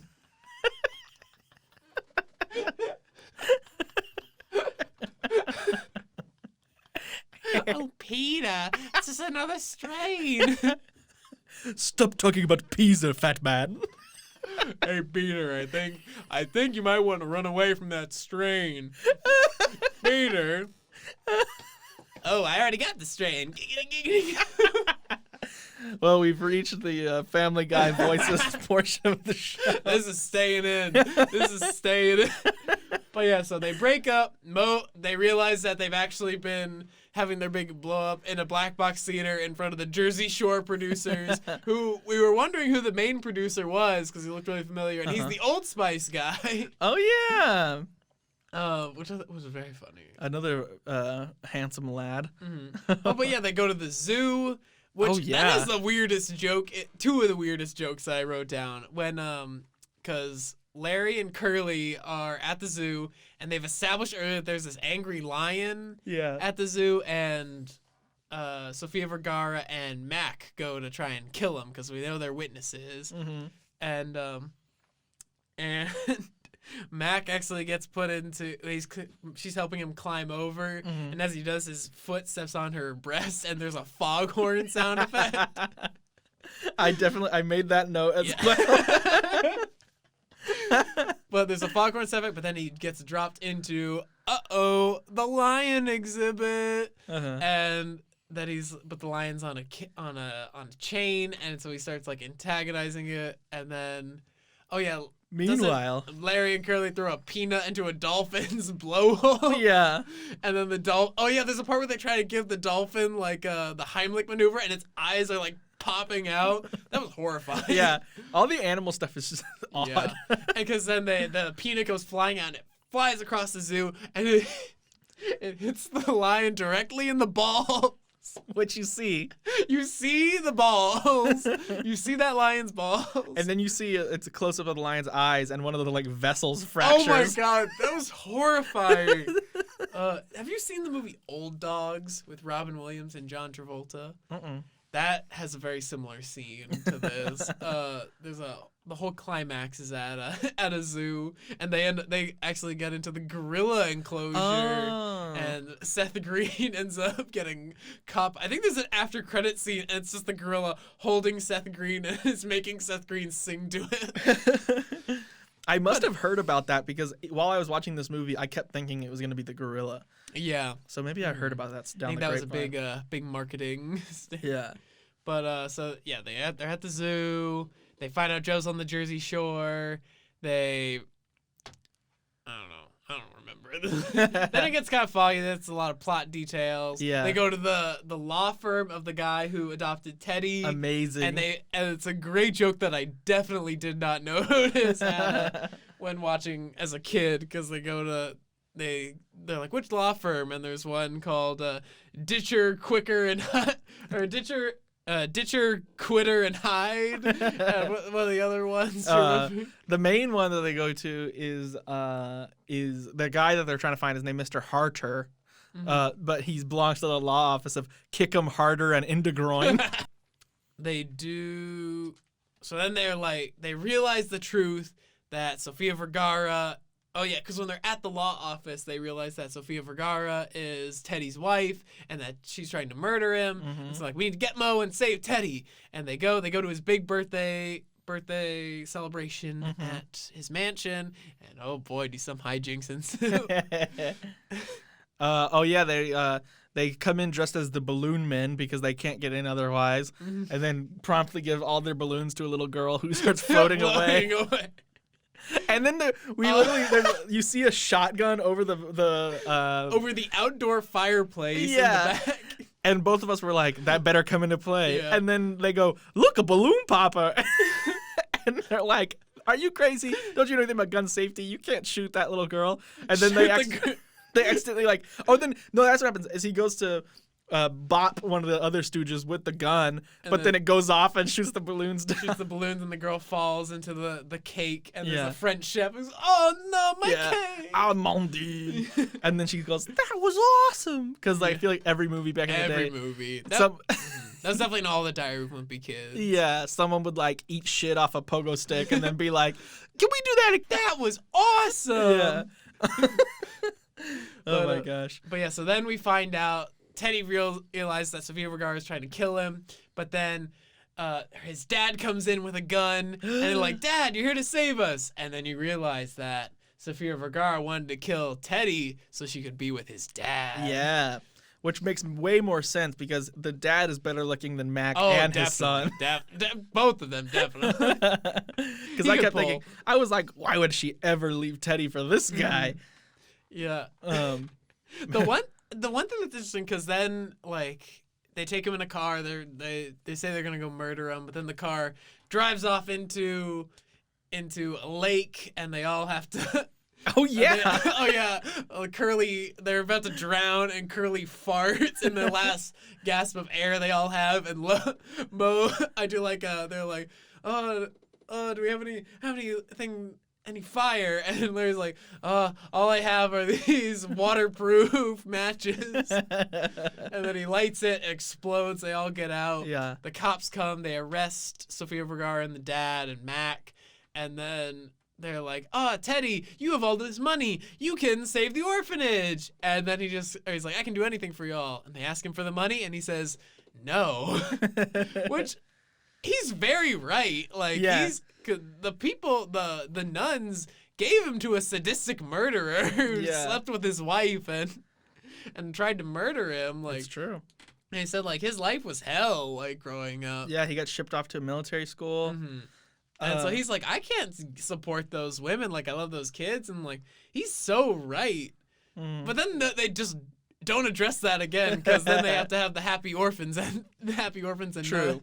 And I mean, you could say that it was an accident that they sent him off, but they should have done a better like background check. Yeah. Well, I guess it's like, oh, they're well off. They have, they have money. They seem nice enough. But it did seem like, oh, they're coming by. Line up the kids. Yeah.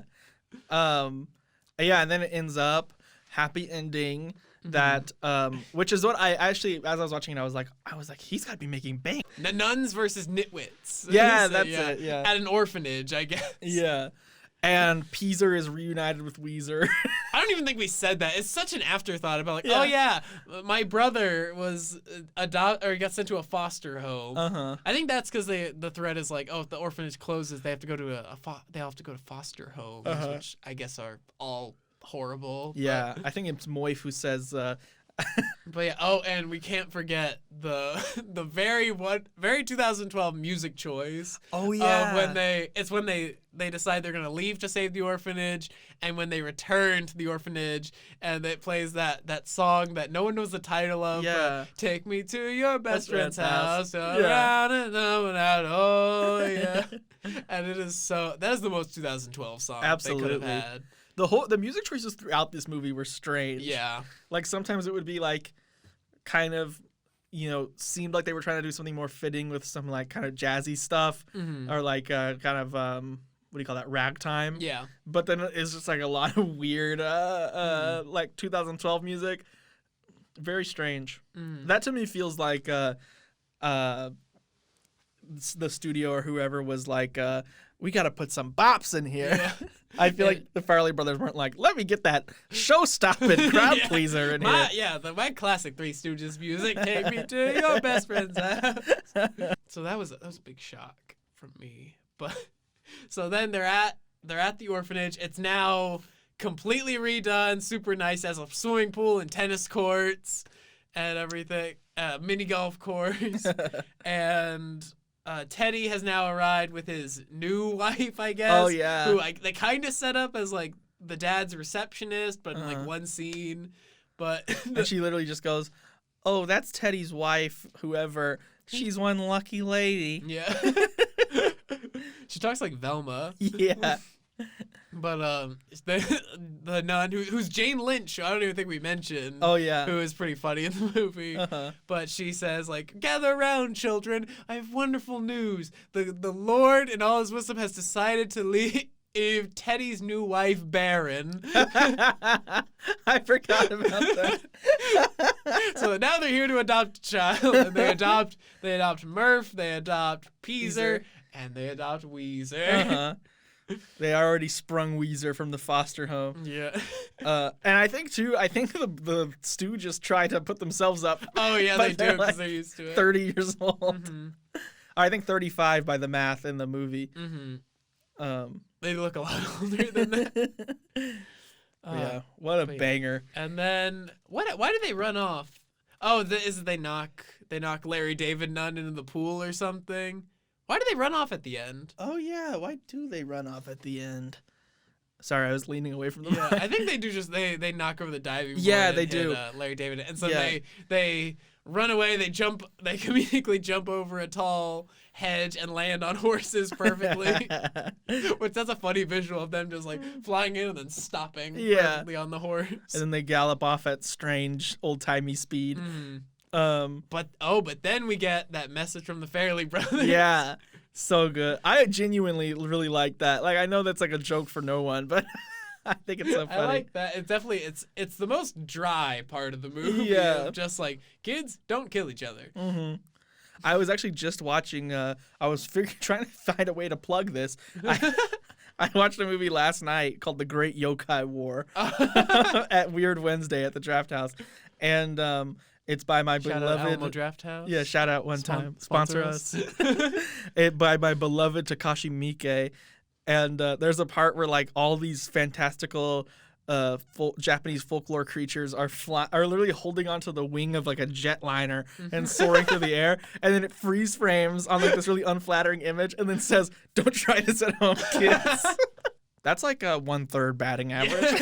A little bit better. But yeah, so I guess wrapping up the Three Stooges, what do you think this film's legacy? Well, I think not enough, frankly, because I feel like no one remembers this movie or talks about it really. I feel like even like I listen to film podcasts every now and then, and I feel like none of them ever bring it up. And I like didn't even really think about it besides to quote my favorite "Her face rings a bell" joke. And so like to watch it and genuinely have a really good time was such a surprise. And so I'm like, I legitimately think people should go check this out, and you might have a good time like I did. I think this one could genuinely be a funny watch with especially like if you're kind of our age and kind of into that kind of a particular kind of humor. Yeah. But yeah, just looking at like its box office, because it did open better than Cabin in the Woods, but overall in the United States it made $44 million Uh-huh. on a $30 million budget. And the key for that, and so worldwide made $54 million on a 30 budget. But the key for most things is that a movie usually typically needs to make twice its budget. Yeah. So not a huge success. It honestly is really surprising that it cost $30 million. Yeah, I guess Sofia Vergara. Yeah. I had the Jersey Shore cast. They had to get that reunion in. And they had all those effects. Mm-hmm. But yeah, there was it does feel like kind of no one really makes like a $30 million movie anymore. Yeah. It's always either $2 million or $200 million. Yeah. They say the death of the mid-budget film. Mm-hmm. So this was a it was a follow-up to a classic comedy routine, but didn't really make it. But I will say on IMDb, still listed is untitled Three Stooges sequel. Yes! With the original cast listed. Chris that's a long name. Diamantopoulos. Yeah, was that Mo? Yes. Sean Hayes and Will Sasso. I imagine this was probably made in like 2011. But yeah, did not do great overall.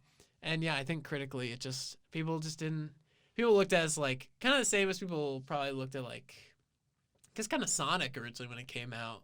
Cuz they see that as like, oh, it's you're adapting a video game, but you're making it like, oh, I'm Sonic. I'm, in the human world, talking with a human. I'm going to Olive Garden. I'm flossing.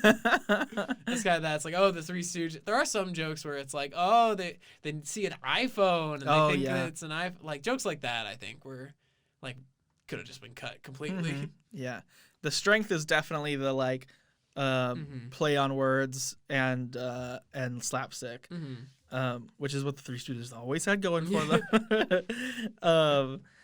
But I was just in a slap happy kind of mood, but I legitimately had a great time, and I feel like this could become like a fun like watch with your friends movie, have a second life. Yeah, I think it's definitely a lot better than even I gave it credit for. So that's the purpose of this podcast. Like this stuff I saw as a kid, I assumed it was trash. And it ended up being a lot of fun. So now that we finished that, look familiar? Actually, yes, I do think I've seen this. Who's the woman? Taylor Schilling. Oh, I don't know her, but her career really took off. Yeah. For those at Taylor, home, if you want to come on, Taylor, if you want to come on, we're glad to have you. Jacob, you can punch Jacob in the face for saying. I'm sorry, Taylor. Oh, she was in Argo. Wow, I love same Argo. year. Wow. I think I remember her in that. I think she's one of like the hostages. Did we already miss Argo? Or are we gonna get to watch that? That's gonna come out this year. Nice. Come out this year. That's best. Don't want to give it away, but that's best picture this year. But yeah, so we're gonna be watching The Lucky One, which is available on Netflix, and then the other film is a movie I know literally nothing about, but it did good enough to get a sequel, and that is the movie Think Like a Man. What? You ever heard of this? Yeah. Starring Michael E. This is a stacked poster, the stacked cast. Michael Ealy, Regina Hall, Terrence J, Jerry Ferrera, Megan Good, Kevin Hart. Before Kevin Hart really popped. Look, he's just there in the bottom corner of the poster. Taraji P. Henson. I recognize her. Yeah. Romany Malco and Gabrielle Union. Okay. I literally know nothing about it. Let the Mind Games Begin. It's based on a Steve Harvey book? It's based on a book written by Steve Harvey. What the hell? I think I do remember the sequel to this coming. All right, so that concludes the very first episode. We did it. We talked it. Now I just need to edit it and post it and get it everywhere. But yes, be sure to smash that like button, tickle that subscribe button, kick the follow button on all the socials in the throw. And if you are like us and you enjoy movies and like talking about them and have friends that like it, make sure to send this to them because we're just starting out and we want as many people to listen to this as can. Yeah, hopefully, hopefully some people listen. Hopefully we have some of our good friends listening. I know I've been plugging it to everyone that we've been talking to. But yeah, I mean, I'm going to keep doing it. Jacob, where can the good people find you? Oh, well, you can find me at Jacob Sanger on Twitter. I got my own name. Pretty cool. At Commander in Beef on Instagram with underscores in between the words. And I'm also Jacob Sanger on Letterboxd if you want to see me give more movies like The Three Stooges 4 stars. You can find me at C Spalton on Twitter. My name's just Colin with the steam coming out the nose emoji. And then you can find me on Letterboxd. I post a lot on there because I watch too many movies. Yeah. But you can find me there at CJS Films. And you'll know it because both have Killer Bean as the profile. Yeah. Oh, I should say my name always throws people off. It's spelled Saenger, Sanger. And mine is spelled Spalten, not tin, not ton, 10, the number. I believe we both have German surnames. We do. But yes. Sus.